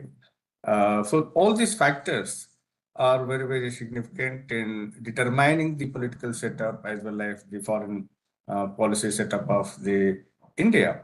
So when we look into the strategic location of South Asia, it is located at the crossroads of the major geopolitical regions, serving as a bridge between the West Asia, with Central Asia, with East Asia, with Southeast Asia, and the proximity that the South Asian region has to the very important, very significant sea lanes of trade and sea lanes of the communication, which include the Indian Ocean region, Arabian Sea, the Bay of Bengal. So these enhances the strategic value of the region. So the strategic location of the South Asia holds in this sense a very, very important position when it comes to the maritime routes, as the Arabian Sea and Indian Ocean region, Bay of Bengal, the sea lines that are very, very crucial for the global trade, facilitating the movement of the goods and the resources, which are very important for the development goals of the countries. So the routes, they not only supply the energy resources, but also the raw materials between the Europe, Africa, Middle East, and East Asia. So control over the sea lanes offers very significant position to the advantages that the region has. Similarly, the region also act like a energy transit to satisfy the energy needs of the countries which are located in and around the region, whether it is in the Central Asia, or the Middle East, or the Africa, or the Eastern Asia, as well as the Europe. These things add to the geostrategic pivot to the South Asian region because of that particular crossroads where it is located. The country's economic development goals are significantly dependent on the region. And that gives the military significance. As we can see, for the last couple of decades, the region is becoming more and more militarized zone in order to control the sea lanes, as well as the countries like the India, Pakistan, and China. They occupy very important, significant military wise. They control over the geographical features such as the passes and the coastal areas and waterways. They add to the strategic advantages in terms of defense, deterrence, and power projections in the region. The region is also, in that sense, is nuclearly armed. The countries like India, Pakistan, and neighborhood countries like China have this very significant potential of the nuclear weapons. Another important factor which signifies the geopolitical the region is that the regional connectivity. The regional South Asian region provides opportunities for the regional connectivity through the development related to the infrastructure, transportation networks, and the trade corridors, and the initiatives such as the China-Pakistan Economic Corridor, China-Myanmar Economic Corridor, the Maritime Silk Road, and the initiatives like the BBIN, Bangladesh, Bhutan, India, Nepal, sub-regional cooperation, or the BIMSTEC, or the International North-South Transport Corridor. So all these corridors are very, very important to understand the politics that takes place in the region. And in that sense, the regional connectivity projects which are proposed by the various countries, they determine the politics that takes place in the region. At the same time, the countries also are having a huge population, which signifies the market potential that the region has. Apart from this, the South Asian for strategic location also poses security challenges, including the territorial disputes, the boundary disputes, the border tensions, the transnational threats. Like we can see the terrorism, the piracy, the organized crime, the trafficking of drugs and human trafficking.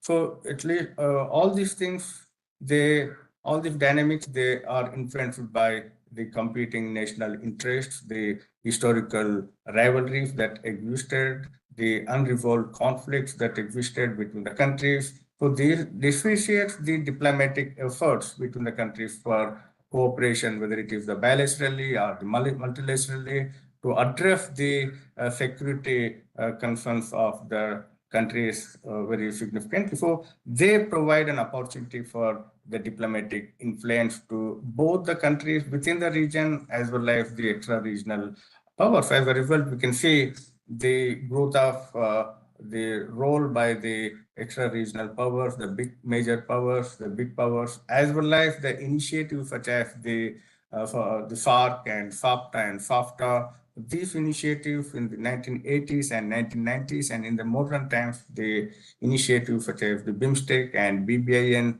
they are, we can see, in the region. At the same time, the South Asia is also known for the terrorism and insurgencies, notably in countries like Afghanistan, Pakistan, and some parts of the India, Sri Lanka, and neighboring countries. So they have their ramifications beyond the region, beyond their respective areas of operation on the neighboring countries. So impacting the security of the region, not only the region, but also the security of the across the world, necessitating the international interferences sometimes, and also the international cooperation. And apart from this, the conflicting zones that the region has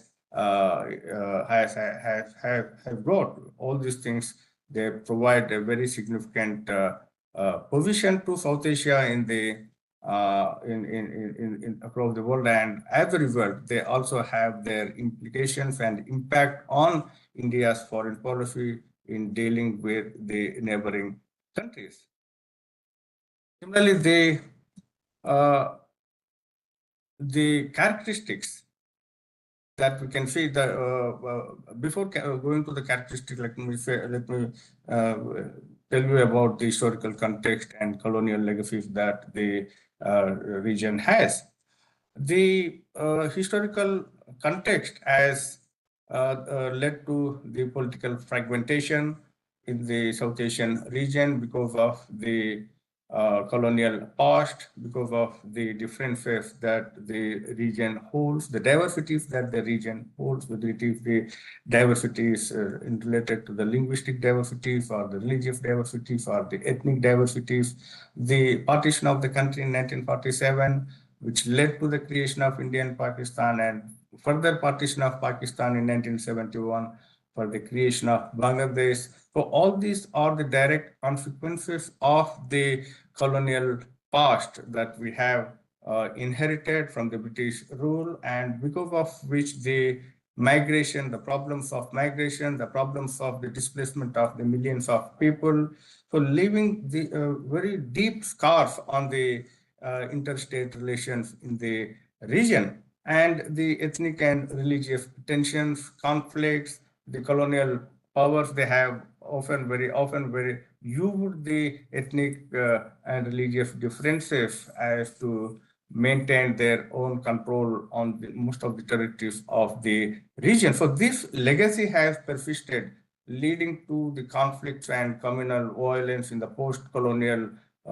setup in the South Asian countries, like the religious conflicts that we have witnessed among the various religious groups that in Indian subcontinent, as well as the divisions that we have seen, ethnic conflicts that we have seen in countries like Sri Lanka. The economic inequalities and economic disparities because of the colonial past. The resources left the legacy of economic disparities. Resources left given of the experiences of the exploitation, and some of the regions, they have benefited from the infrastructure development, industrialization, while other regions were left underdeveloped and impoverished in most of the countries in the South Asia. So the post-colonial governments have struggled to address these challenges and these inequalities, leading to persistent poverty and social unrest in most of the countries in the region, as well as the institutional challenges. Though the British have set up the institutional framework in the South Asian countries, particularly in the matters related to administration, legal, educational institutions. So the colonial rule, though the colonial rule has left the South Asian region, they continue to influence the governance and government patterns in South Asia, and these institutions, they are often regarded or controlled by elitism and also suffering from the corruption, inefficiencies, and the hindering of the efforts towards democratization and good governance practices in the South Asian region. The nationalism and identity politics, because of the inequalities that they have suffered, they is also can be seen widespread in the region. In most of the countries, this nationalism, nationalistic tendencies and identity politics have created deep-rooted political activities in the internally, as well as they have their own effect externally among the countries. The legacy of the authoritarianism as a result of these differences can be seen as the colonial rule has created a centralized control and authoritarian governance. They have persisted in the post-colonial South Asian states, and many countries in the region have experienced the periods of the military rule, political regression, human rights abuses, right, and undermining the democratic institutions and processes, etc. So the historical context and colonial legacies in South Asia have had very deep, enduring, and multifaceted impact on the region. They have shaped the region's trajectory and also preventing the ongoing challenges that we can see, the challenges related to development, related to the stability, and also it is very important for us to understand these legacies for addressing the contemporary issues that we can see in today's South Asian setup. Based on this setup, if we look into the characteristics of the India's relations with the neighborhood, we can identify some characteristics, right? And these characteristics are shaped by the historical, geopolitical, economic, and cultural factors. And if we look into some of those characteristics, like the complexity that we can find, we can list it as one of the characteristic because of the combination of the historical grievances, the territorial disputes, the varying levels of economic and military power among the countries located in South Asia. So this complexity often leads to declining balancing act in managing the bilateral and regional dynamics in the region. The historical and cultural ties, the historical and cultural relations that countries they share in the region, they are rooted in centuries of interactions, the centuries of interactions related to the trade, exchanges, cross-border relations, and these ties, they often serve as a foundation for the diplomatic relations, people-to-people contacts, the relations between the societies across the borders, etc. And the strategic rivalries because of the geopolitical setup that the region has, particularly the rivalries that India has with the countries like the Pakistan and China. So they significantly have shaped India's relations with the neighborhood, and the competing interests between these countries, particularly the border disputes and the security challenges, they contributed to a large degree of tensions and mistrust in the region between the major economies and major big countries in the South Asia, that is India and Pakistan. And of course, the colonial past has its impact on these differences between the countries because of the colonial past has left with us the unresolved boundaries, and that has its impact on the relations between the countries. As a result, the bilateral disputes can be seen India's uncertain relations with the countries, neighboring countries, particularly when it comes to the territorial boundary and water sharing issues.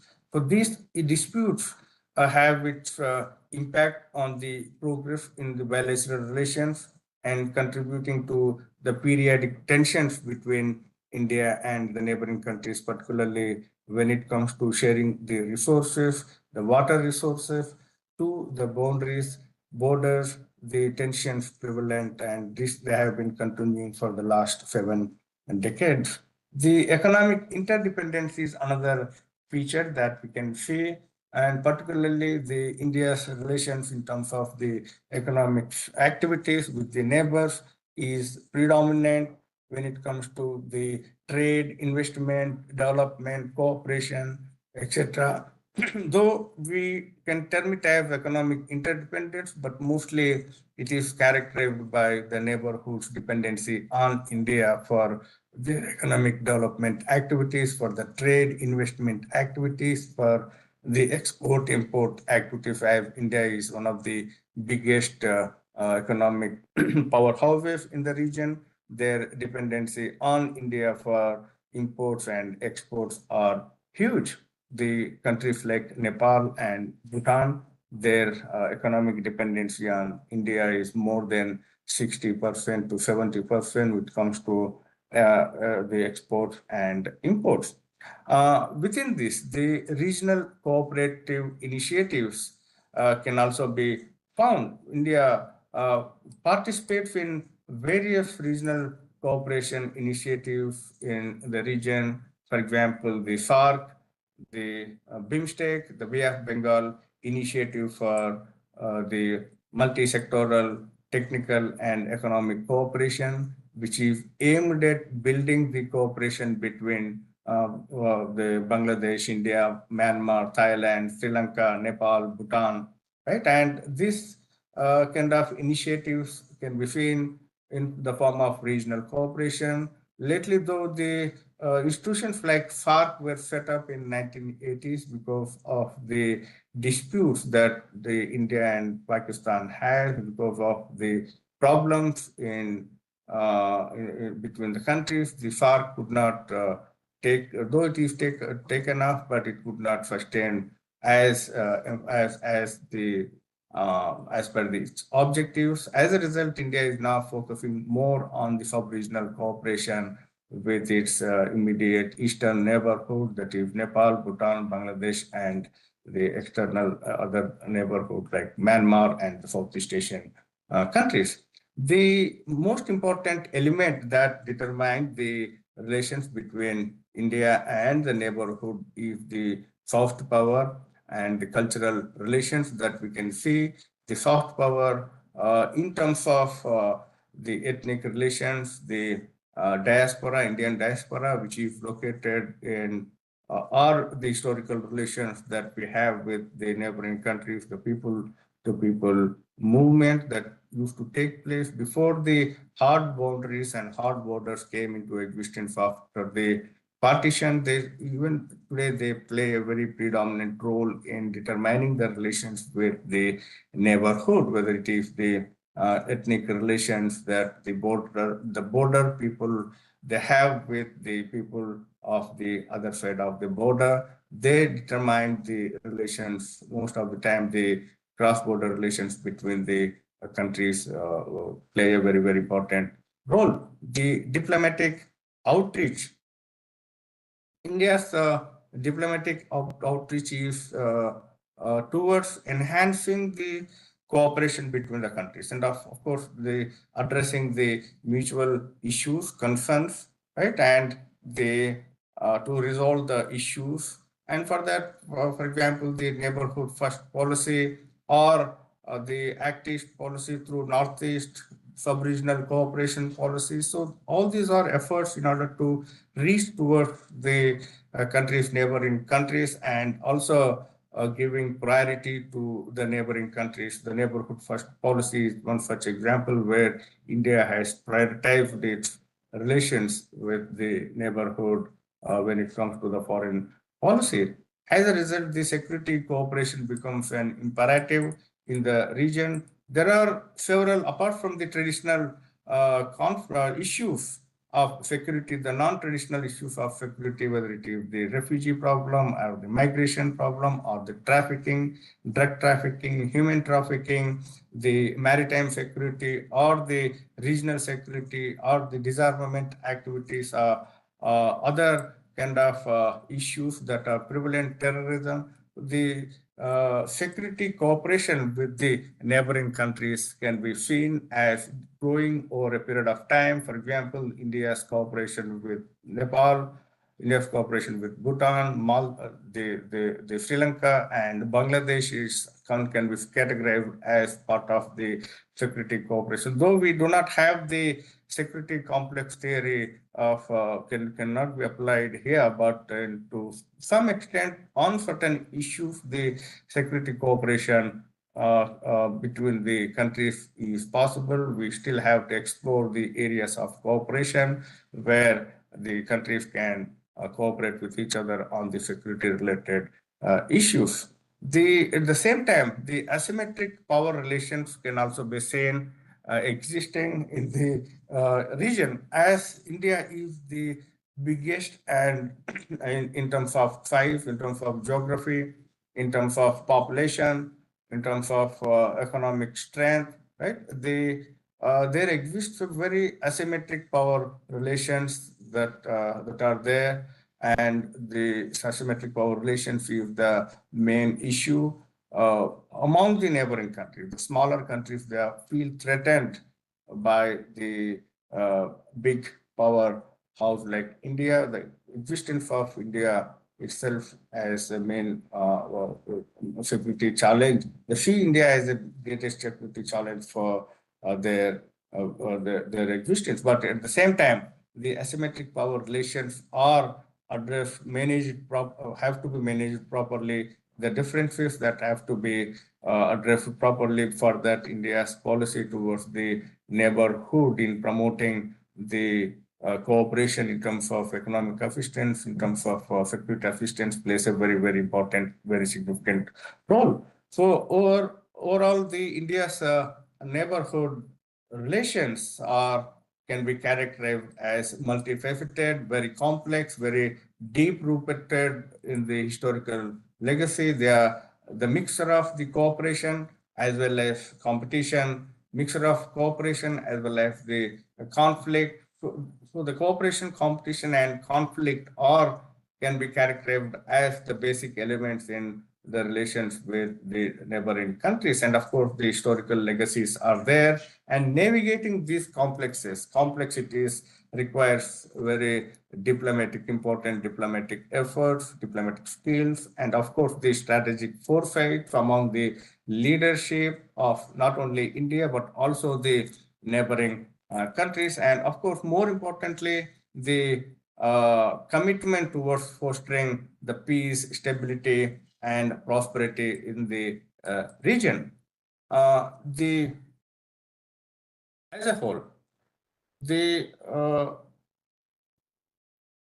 if we try to theorize based on what we can characterize both in terms of the geopolitical setting, geostrategic setting, the historical legacy that the South Asian region inherited based on the experiences that we have had with the neighboring countries. If we can try to theorize these experiences into the various international relations theories, we can identify the applicability of the many theories in India's relations with the neighborhood. And most importantly, if we identify the international relations theories like the realism which emphasizes the role of power and security in the international relations. It talks about the national interest. From this perspective, India's relations with the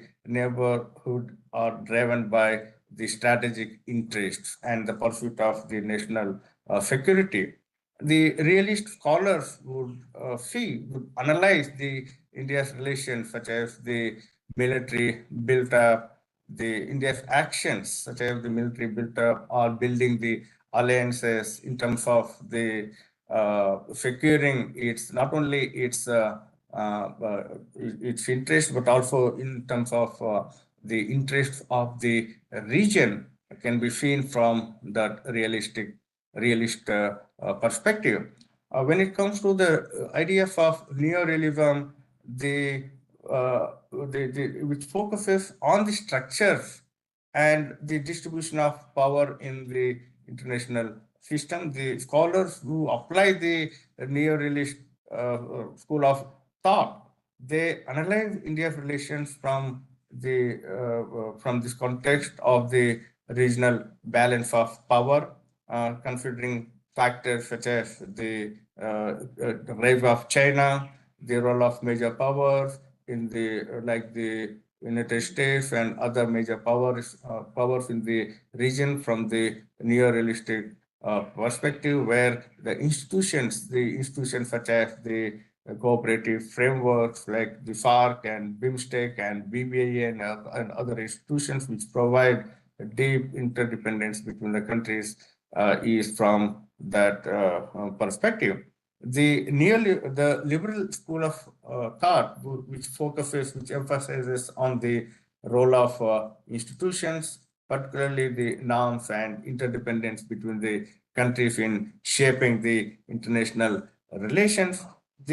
From the liberal perspective, from the liberal school of thought, in India's relations with the neighborhood could be analyzed in terms of the efforts to promote the regional cooperation, right, and economic integration, and also the spreading the practices of the liberalism, practices of economic democratic values in the region. Though we did not interfere in the internal affairs of the countries in the region in terms of advocating for the democratic practices, but the efforts to build the cooperation between the countries, efforts to build the economic interdependence between the countries with the initiatives like FARC and the BIMSTEC and other initiatives, the economic interdependency between the countries. It was felt that as much the interdependency exists, as much cooperation exists between the countries in the region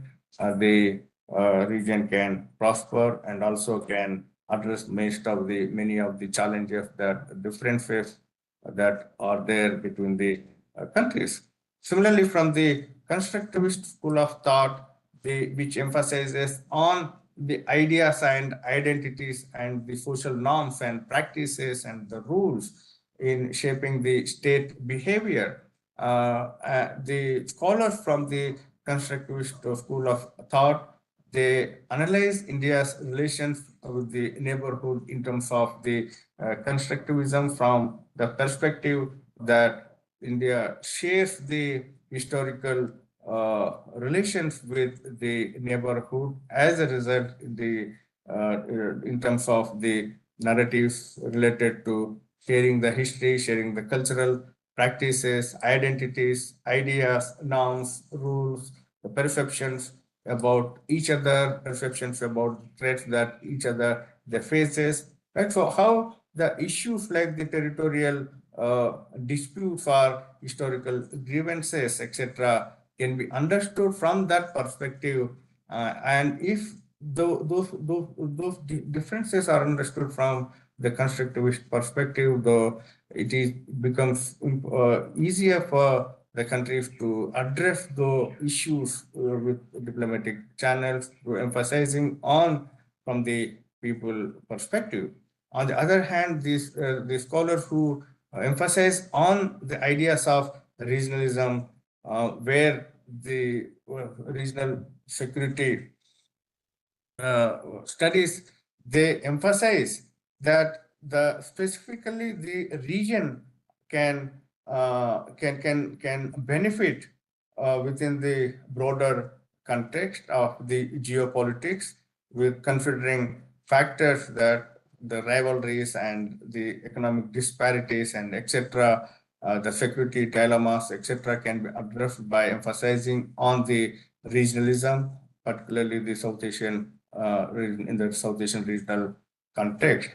From the security dilemma point of view, the region has the common security issues. And these common security issues have very deep impact on the regional political dynamics and also have the problems related to development of the distrust and leading to the conflict between the countries. And this security dilemma, scholars they see that the common issues that exist within the region can be addressed by looking into the root cause and also emphasize on the cooperation, particularly in addressing the threats that the region faces. At the same time, the security dilemma scholars also argue that the security issues related to the very existence of the small countries in the region can be guaranteed by providing the additional guarantees of the security by a country like India. On the other hand, the soft power, which is more connected to the scholars like Joseph Nye, it emphasizes on the influence of one state over the others through the soft means, right? And these soft means through the cultural diplomacies, cultural identities, economic assistance, through the diaspora, through the exchanges, the people exchanges, to the educational exchanges, to the scholars exchanges, etc. They emphasize that since the South Asian region have the common history, common cultural practices, ethnic and social relations, the soft power plays a very, very important role. And in that sense, India is a major soft power in the South Asian region. The scholars who emphasize on the complex interdependency theory, which is associated with the scholars like Robert Cohen and Joseph Nye, they emphasize on the interconnectedness that the region through the multiple channels.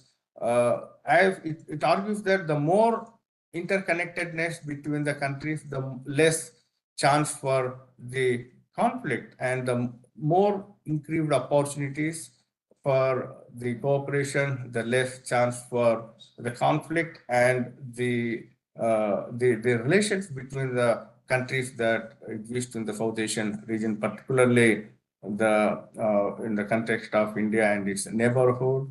The complex interdependency can address most of the issues that are there faced by the region. So when we try to theorize India's relations with the neighbors, it requires to look into the various range of issues and also the range of theoretical perspectives. Each of these theories, they offer very unique, very important, very different insights into the complexities of the interstate dynamics relations in the South Asian region. And these perspectives, they can help us in understanding the geopolitical and other complex relations that the country has with the neighborhood, what motivates, what challenges, what are the opportunities that India has in its interactions with the neighborhood, right? And if you look into the various major policies and approaches and doctrines that India has adopted towards the neighborhood from the beginning, from Nehru, the first Prime Minister time to till today, the Panchashil principles are deeply connected to the first Prime Minister of India, that is advocated by the Jawaharlal Nehru, and he played a very, very crucial role in shaping India's foreign policy in the beginning. And the Nehru's policy was associated with the Panchashil, or the 5 principles of peaceful coexistence, right? And these 5 principles have outlined India's commitment to fostering the peaceful relations with the neighboring countries, and they have even today continue to play a very important role in India's foreign policy. in general and India's neighborhood policy in particular. And apart from the Panchsheel principles, Nehru also advocated for the non-alignment and the policy of non-alignment, where India fought to maintain the independence and neutrality during the Cold War period, right? And they maintained the neutrality in the rivalry between the United States and Soviet Union. So the policy is aimed at upholding India's sovereignty and pursue national interests without aligning with any of the major powers during the initial period of time. Similarly, after Nehru, the another important player who have shaped India's foreign policy could be Indira Gandhi, and Indira Gandhi is known for the Indira Doctrine.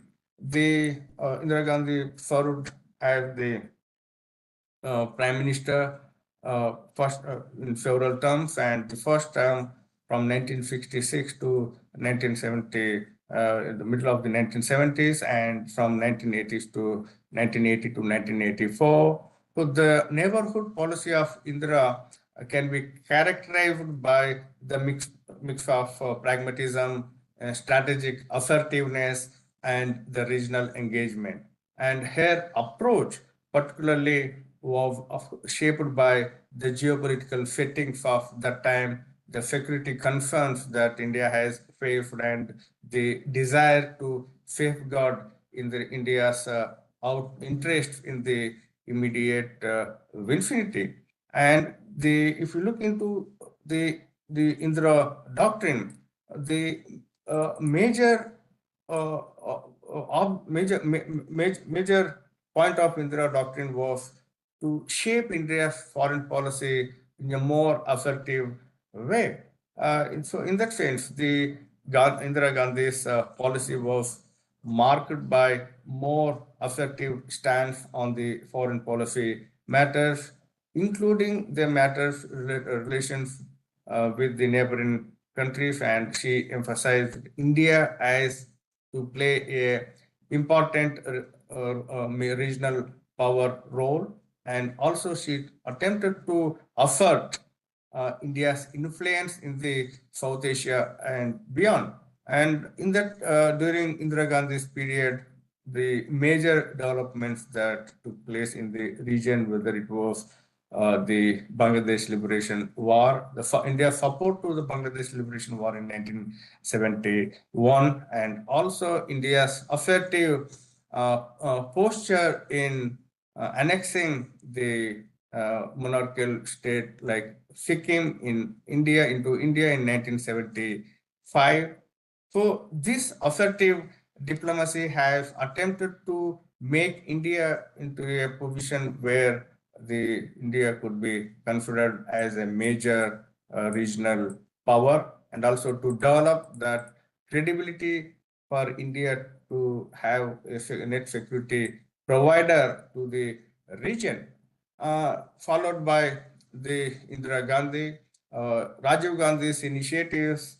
Rajiv Gandhi, who served as the Prime Minister of India from 1984 to 1989, he persuaded a neighborhood policy which is aimed at fostering closer ties with the neighboring countries, and particularly while addressing the challenges that the country has faced, and also to address the important security issues. The Rajiv Gandhi has emphasized on the diplomatic engagement, military outreach, economic cooperation, right, and the important developments such as the India's peacekeeping mission in Sri Lanka, India's military posture in Maldives in 1980s. Right? So Rajiv Gandhi's initiatives were more oriented towards fostering global relations with the neighborhood, and also to address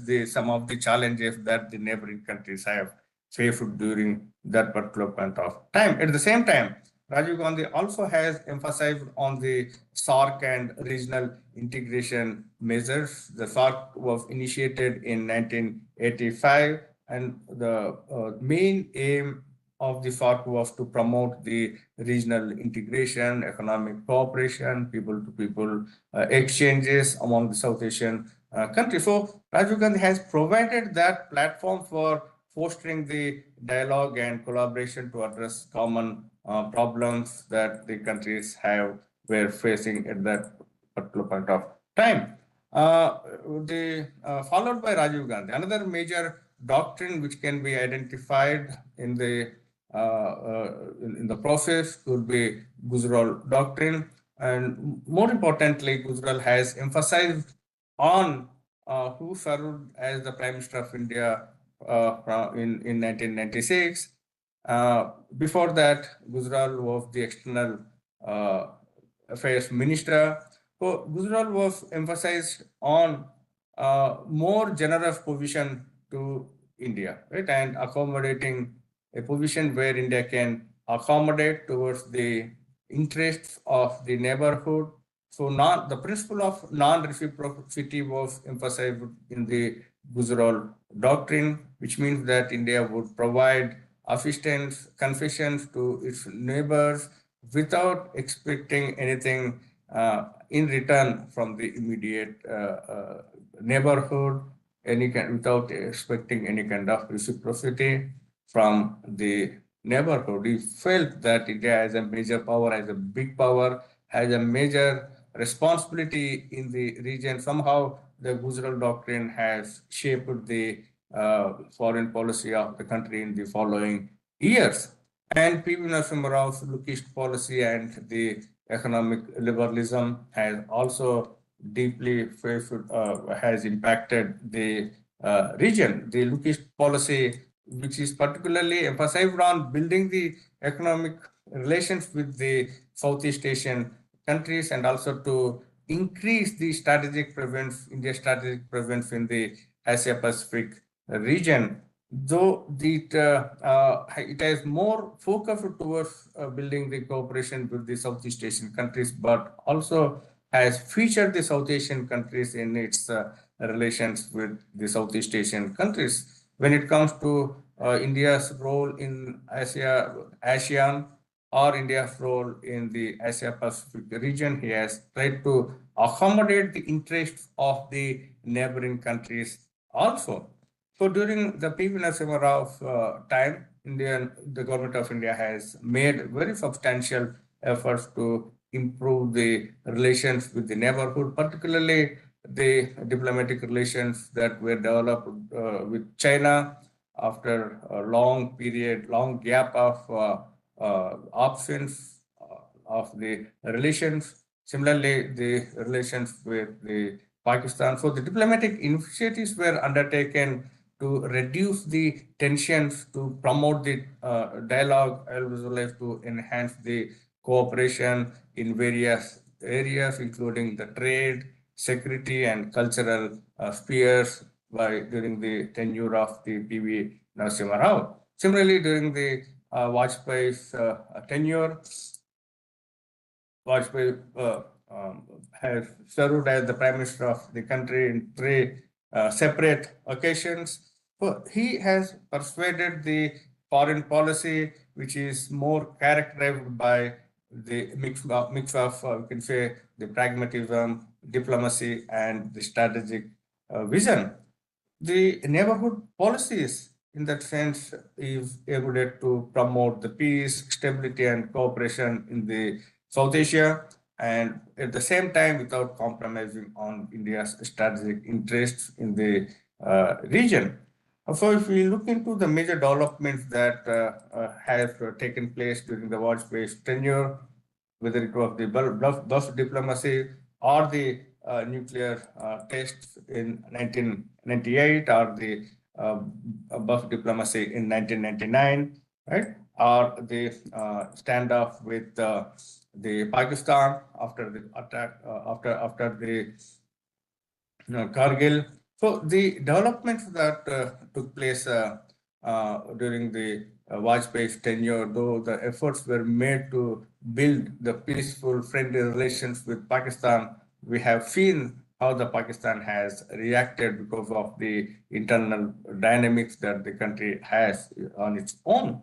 Similarly, during the Manmohan Singh government, who served as the Prime Minister of India from 2004 to 2014, India has persuaded the neighborhood policy, which was aimed at strengthening relations with the neighboring countries while addressing the challenges related to the economic cooperation.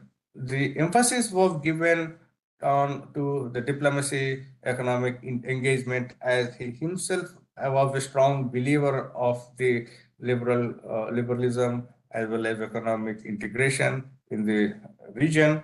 So the key pillars of Manmohan Singh's policy towards the neighborhood was aimed at building the economic integration within the region, followed by the Prime Minister Narendra Modi. He has invited all the heads of the countries, South Asian countries, during the oath-taking ceremony in 2014, which he emphasized that India's first priority would be the neighborhood, whether it was his visits to Bhutan, Nepal, and the subsequent visits to other countries, and also the resolution of the border conflict with Bangladesh, or the settlement of the borders in 2015 with Bangladesh. So all these are part of the neighborhood first policy adopted by the Prime Minister Modi, and his policy also aimed at providing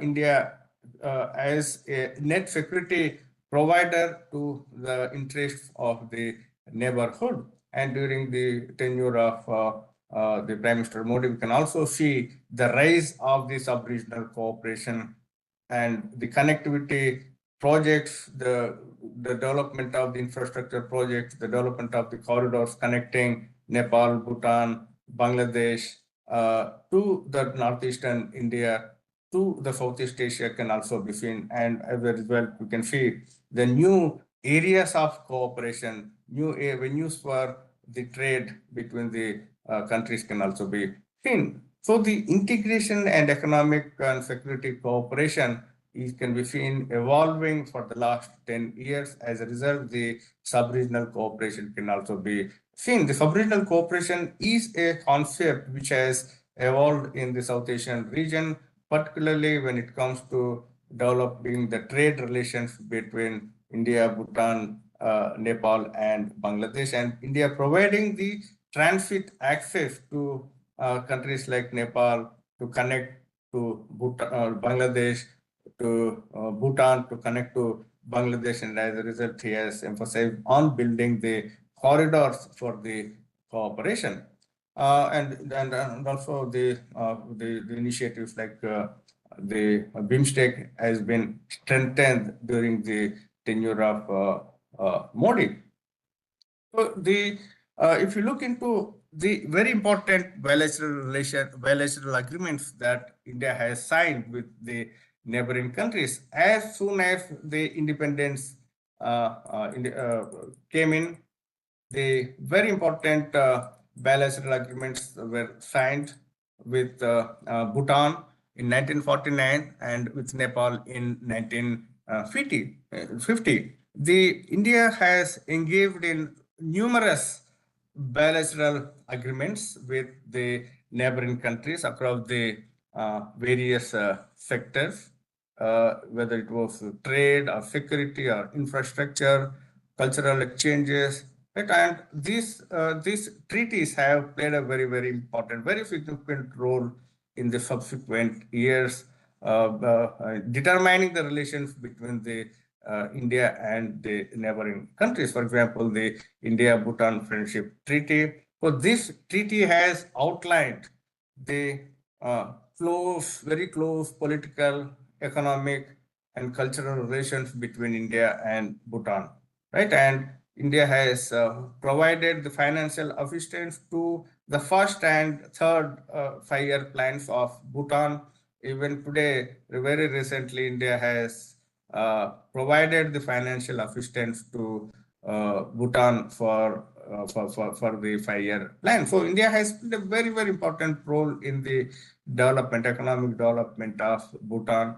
And this friendship treaty also has facilitated open borders that India share with Bhutan. And this open borders has facilitated the movement of goods, people, trade, and other items between the two countries. The friendship treaty has paved a way for the economic cooperation. Also, in India, Bhutan today, India is India provides the largest provides the largest foreign exchanges to Bhutan in terms of uh, opening its market for the exports from Bhutan, particularly the export item is the hydroelectricity. India has invested heavily in hydropower plants in Bhutan and also has promised to invest further to generate up to 10,000 megawatts of electricity from Bhutan. At the moment, India has invested in projects like Chuka power plants in Punsuling, near to the Punsuling, and India is also buying around 1400 to 1600 megawatts of power from Bhutan, which provides a huge amount of the foreign exchanges to Bhutan. As a result, the GDP growth rate of Bhutan has recorded to a very favorable numbers. Similarly, the India-Nepal Treaty of Peace and Friendship, which was signed in 1950, also has facilitated the very close relations between India and Nepal. Right? For example, out of 3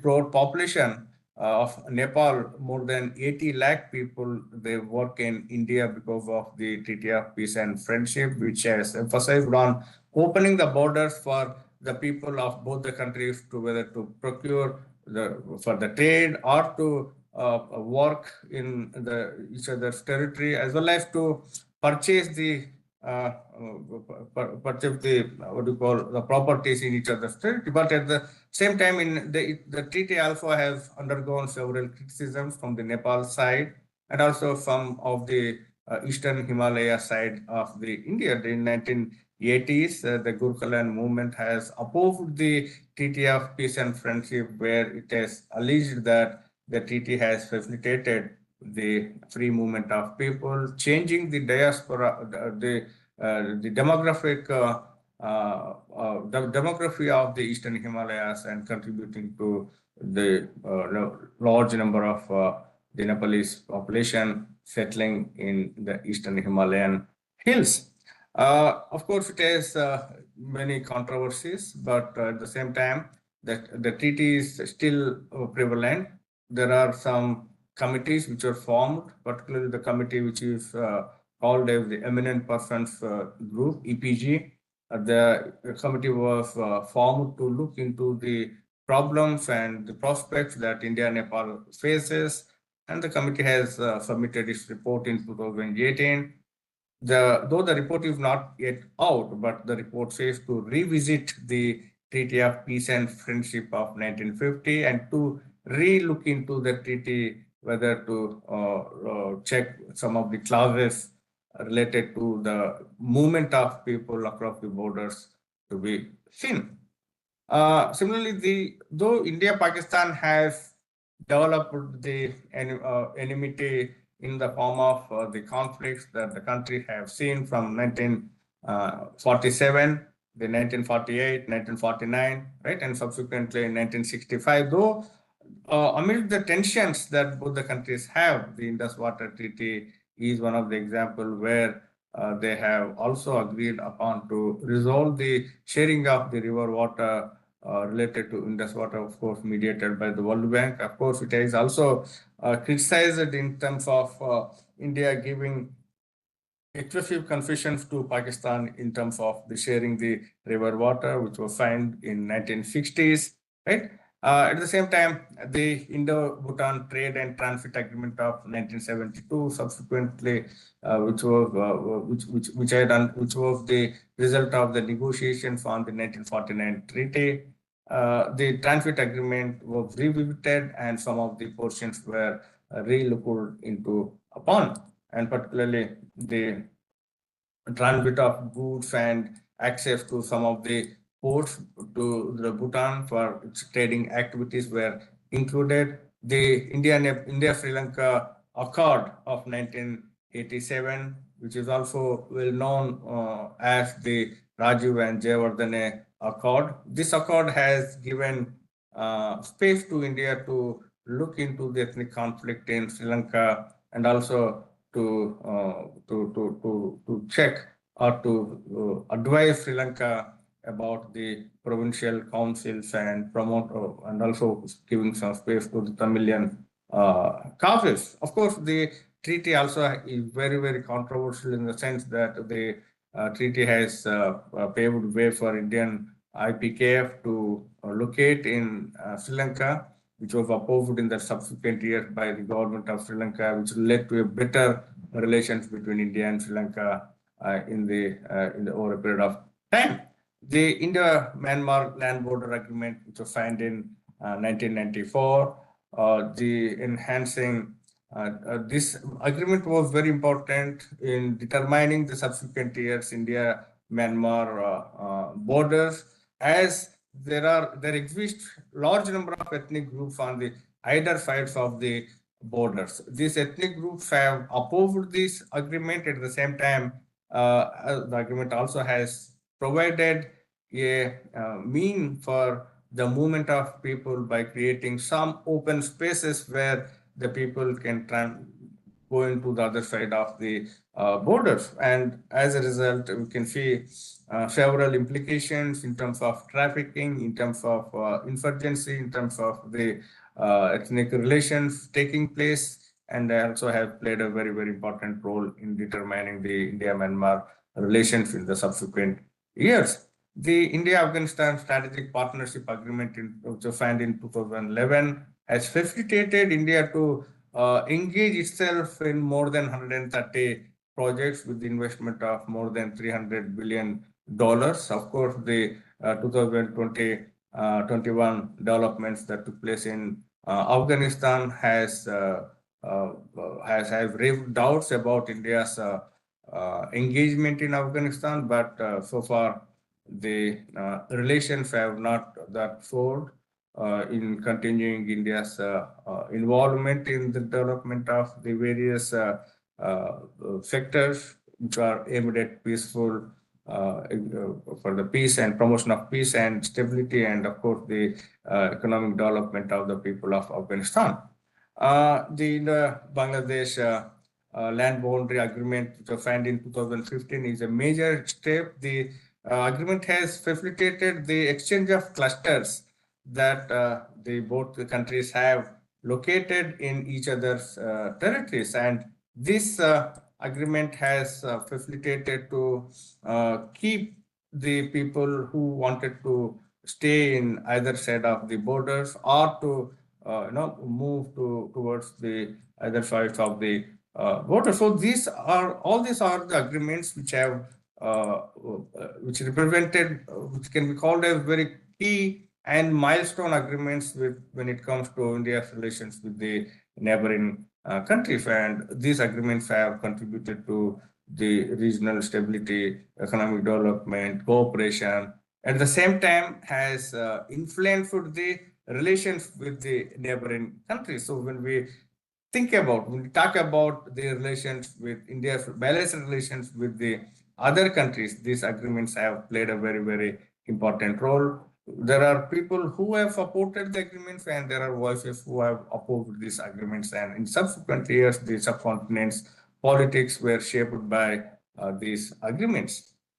So overall, if we try to divide the India's relations with the neighboring countries into different phases, we can say that these phases, in the first phase, for example, which is like the post-independence period, the immediate aim of India in the post-independence period was to establish the good relations with the newly independent countries, to build close ties with the neighboring countries, and to support the leadership in the to establish relations with the leadership who have come up in the neighboring countries. So immediately after the independence, the period from 1947 to 1960s, which was predominantly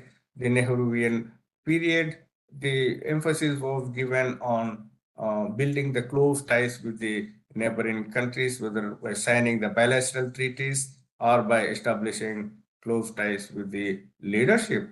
At the same time, the conflicts were there, tensions were there with Pakistan over the Kashmir issue, and these tensions have further escalated into the wars in 1960 to the India's the relations with the China has deteriorated in the form of 62 war, and India's engagement with these kind of conflicts have determined the security concerns of the country. As a result, the country which has focused more on idealistic oriented foreign policy had to shift to the realistic policies by emphasizing more on taking measures countering the security threats. The period from 1970s to 1980s, this period has marked drastic changes, particularly when it comes to the neighboring countries, when it comes to addressing the issues related to India's security interest. And particularly this period has addressed the security concerns of India, whether it was the 1971 war, whether it was the annexure of the Sikkim, or whether it was involving India in the various security dynamics, particularly in countries like Sri Lanka, Maldives. Right? And at the same time, this period also has marked the development in terms of the slowdown of the international global economy, particularly after most of the world oil crisis or oil embargo that happened in 1972-73. So the oil embargo has created great problems to the small countries who had to import most of their oil resources from the oil exporting countries as the result of the increased prices or the shortage of oil supply in the international market. The countries have to borrow huge amount of finances from the international institutions, and India also had to borrow huge amount of money from the international lenders. As a result, the economic needs of the neighboring countries also had met with deep challenges.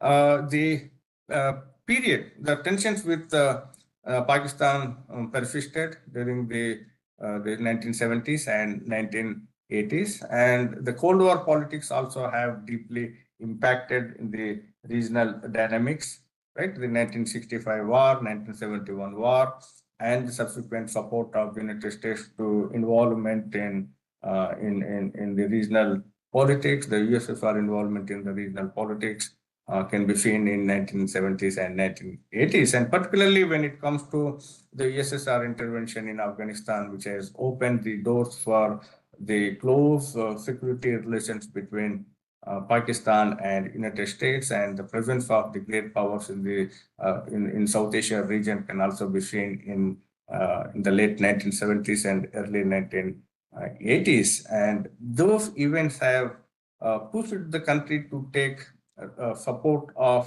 the big powers like USSR when it comes to satisfying the security interest of the country. And the 1990s and 2000s, this period has marked the end of the Cold War, and also in India, the economic liberalization activities in the early 1990s, and this liberalization program also has deep impact in India's relations with the neighboring countries. The period also has marked India signing the bilateral trade agreements with the neighboring countries, small South Asian countries, and emphasizing on the South Asia, creating the South Asia preferential trade agreements and free trade areas where the South Asian countries were given, the neighboring countries, the small countries were given the unilateral concessions by India to export their goods to the Indian market. Indian market was open to the countries in the South Asian neighborhood. At the same time, this period also has marked India to adopt the look east policy, which is aimed at strengthening the relations with the Southeast Asian countries in collaboration with the South Asian, by accommodating the interests of the South Asian countries also. At the same time, the challenges that were still there with Pakistan, the 1998 Kargil, the 1998 nuclear test, and the 1999 Kargil War can be seen, the parliament attack on the parliament. So these kind of developments have deteriorated the relations with Pakistan. There was not many changes when it comes to the relations with Pakistan during that particular point of time. From 2010 onwards, we can see, particularly from 2014 onwards, the neighborhood first policy by the Modi government, which is more emphasized on economic cooperation, connectivity, people-to-people contact, etc., in the region. And India's engagement in this period, particularly in the infrastructure projects, in the trade agreements in the region, can be seen. Of course, the challenges are still there. The border disputes are still there. Security threats have, in fact, increased. The non-traditional security threats have increased, and the existence or competition from the external powerhouses also can be seen, particularly the role of China in influencing the geopolitics of the region can also be seen in the past 10 years. The challenges, the major challenges and constraints, if we list out, the historical rivalries and conflicts still are the major challenges. The historical disputes and unresolved conflicts still exist with the neighboring countries, particularly with Pakistan and China. Right? So they pose a very significant challenges to the regional stability and India's security. The issues that the countries raise from time to time, not only directly but also indirectly. The Doklam issue, for example, right, and the standoff that has been there, Ladakh region, for example. So the historical rivalries and conflicts, they play a very influential role in whether or not to build cooperation with the countries. Similarly, the security challenges, right? The cross-border terrorism, insurgency, militancy, migration, refugee problem. These are all the security challenges that still they pose in when it comes to particularly India's relations with Pakistan. They play a very significant role, right? Or the 2008 Mumbai attack, or the 2019 the Pulwama attack, or the other problems that are there still there. The border disputes and territorial claims, right? Very recently, we have seen how the Nepal, influenced by the presence of China, raising the concerns about the border, particularly in the regions like Lipu Lake, Kalapani, and Lipula Dunia areas, right? Which as Nepal claims this that they existed for the last 150 years, but never bothered to raise till very recently. The border disputes with the other countries like China, Pakistan, with the actual control, LAC, or the line of control, LOC, with Pakistan. Right? So all these contribute to the regional instability and hamper the efforts at the bilateral cooperation. The China, as a result, Chinese presence is increasing in the region. Chinese presence, particularly in the economic and strategic spheres, in the countries like in Bangladesh, in Nepal, in Sri Lanka, in Maldives, we are seeing how the various projects under the Belt and Road initiatives, right? The infrastructure development projects, the investments in the infrastructure development, and so the Chinese presence, they play a very greater challenge to the India's regional influence, and as a result, India also is in the process of taking proactive measures in addressing the Chinese presence. But at the same time, the China is also being used as a card to balance India. But at the same time, China is deeply involved in the neighborhood, particularly in Pakistan on the east, on the western sector, and with Myanmar on the eastern sector. Right? In both these two countries, it is involved in terms of CPEC, CMEC, China-Pakistan Economic Corridor, China-Myanmar Economic Corridor, and in the north, very recently, China has announced when the Prime Minister of Nepal has visited the China, they have announced to launch around 16 infrastructure development projects connecting the various cities in Nepal with the towns in Tibet. Right, so the Chinese presence is growing in the region, and as a result, India has become more conscious and also trying to address the issues with the presence, with the collaboration with the big major powers, whether it is with the collaboration with Japan or with United States. So we can see the change in policy of India, the country which has attempted to play a regional security provider unilaterally and also has averted any attempts by the major powers in the past. Is collaborating with those powers to address the Chinese threat.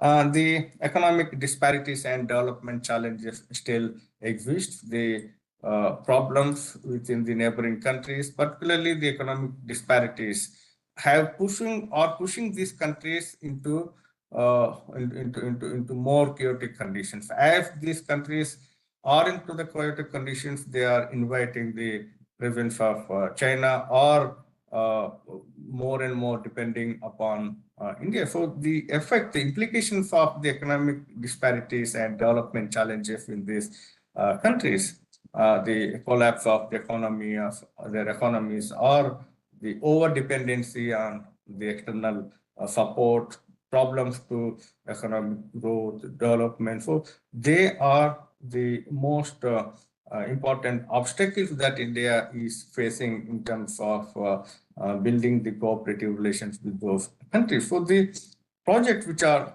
there exist certain barriers, that whether it is the trade barriers or whether it is the inadequate infrastructure in those countries. So these barriers are playing a very, very pivotal role through which have its cascading effects on India, and the political instability and the governance issues.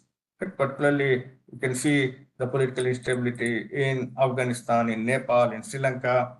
Right, in Sri Lanka, in Nepal, for example, the political instability in 2015 because of the ethnic differences has posed a threat for India's interest. Right, in 2015, when the economic blockade within the Nepal took place, when the Tarai, the people of Tarai region has blocked the India supplies into the hills, they have blamed India that India has actually indulging in the blockading activities and used the Chinese card, saying that we will import the goods from China. So the political instability within those countries, the political instability in Sri Lanka, for example, during the economic chaos. So the governance issues are the major challenge. So India wants to have a very stable neighborhood so that the policies towards these countries also would be stabilized.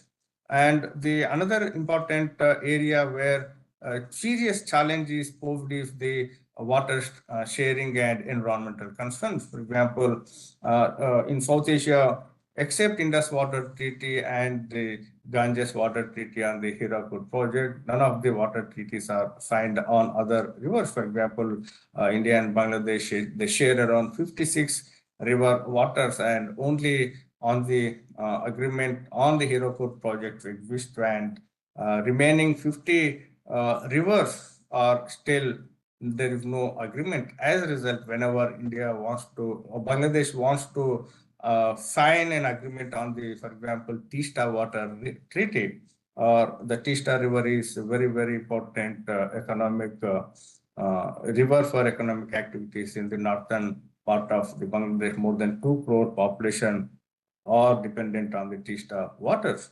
Therefore, the water sharing has become an important area of the conflict between India and Bangladesh relations. Though we have a very friendly government in Bangladesh, but the opposition parties and the extremist forces, they blame India that India is not accommodating the interests of the Bangladesh water interests. Right? We have at the same time we have the concern from the West Bengal, which says that the Teesta water is also important for the economic activity in the West Bengal region. So you have the conflict of interest. As a result, the relations can take a different turn.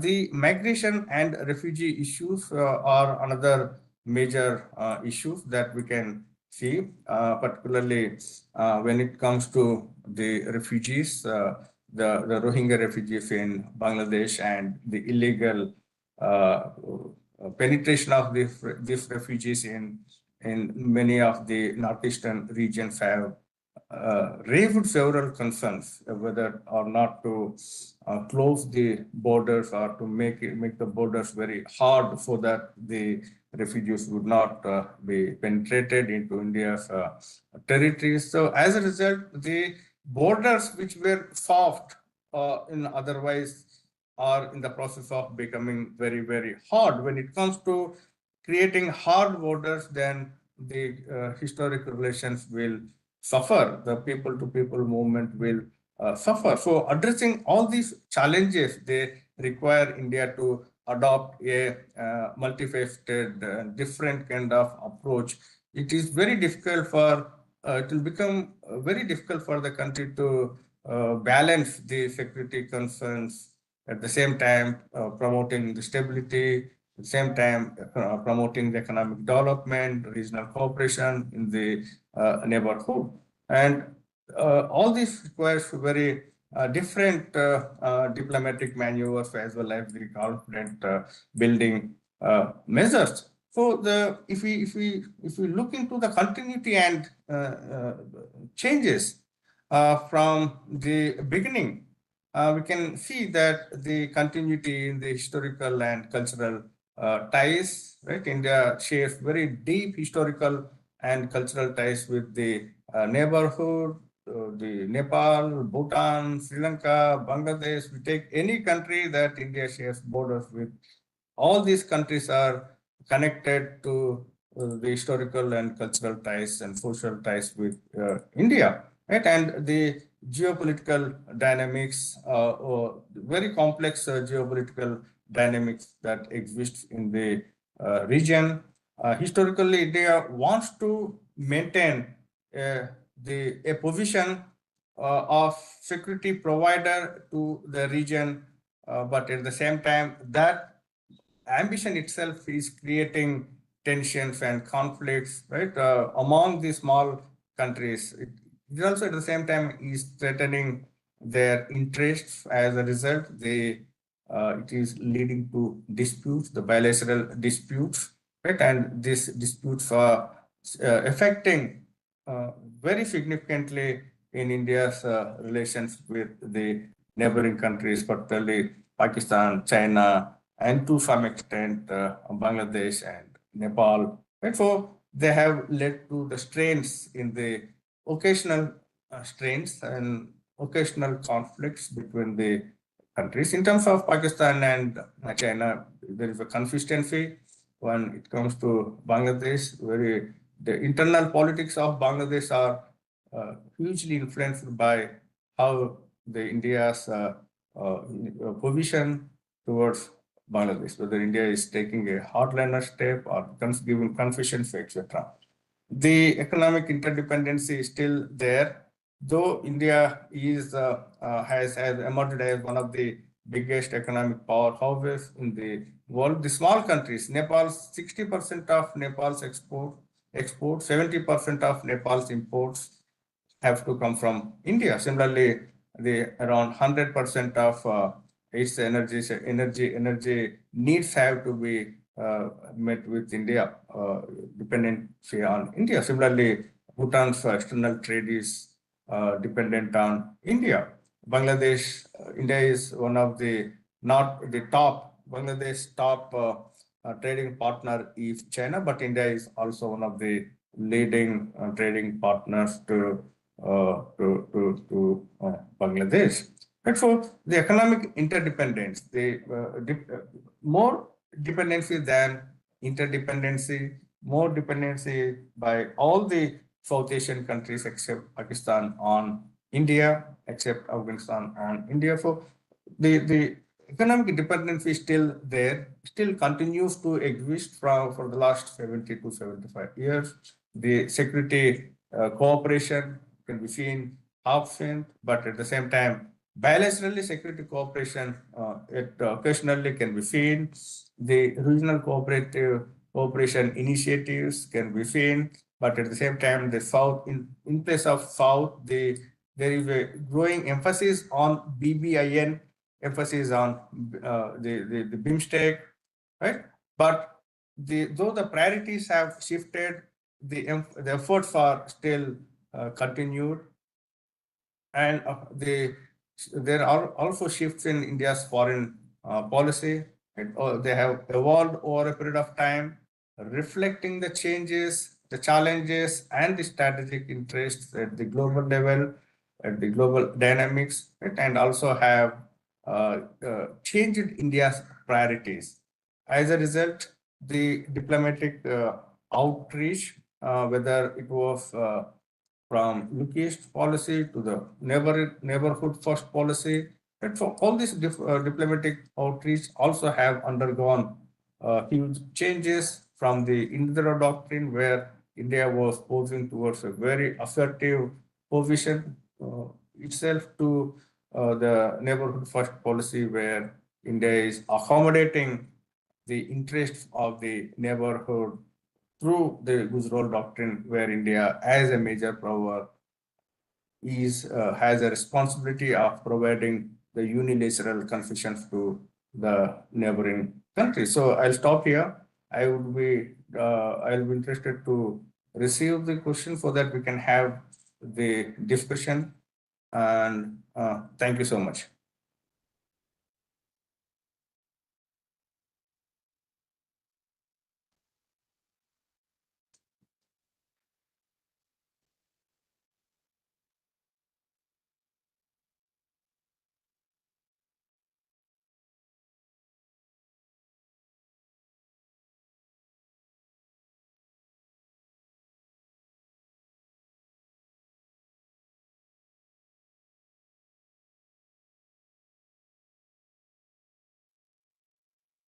I'm sure I must not have covered many points. Probably we will do that. If you have anything to say, or any query to raise, or any concern to raise, anything to put up, then we can discuss.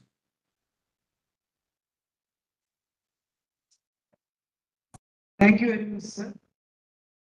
On behalf of NRC, PK, and GDC, Chapel, I extend a vote of thanks. We have participants. It's really a privilege for us to listen to this particular topic, which is an interesting for all of participants. Heartfelt thank you to you. And I also thank each and every participant for being so patient and being so active. Thank you very much.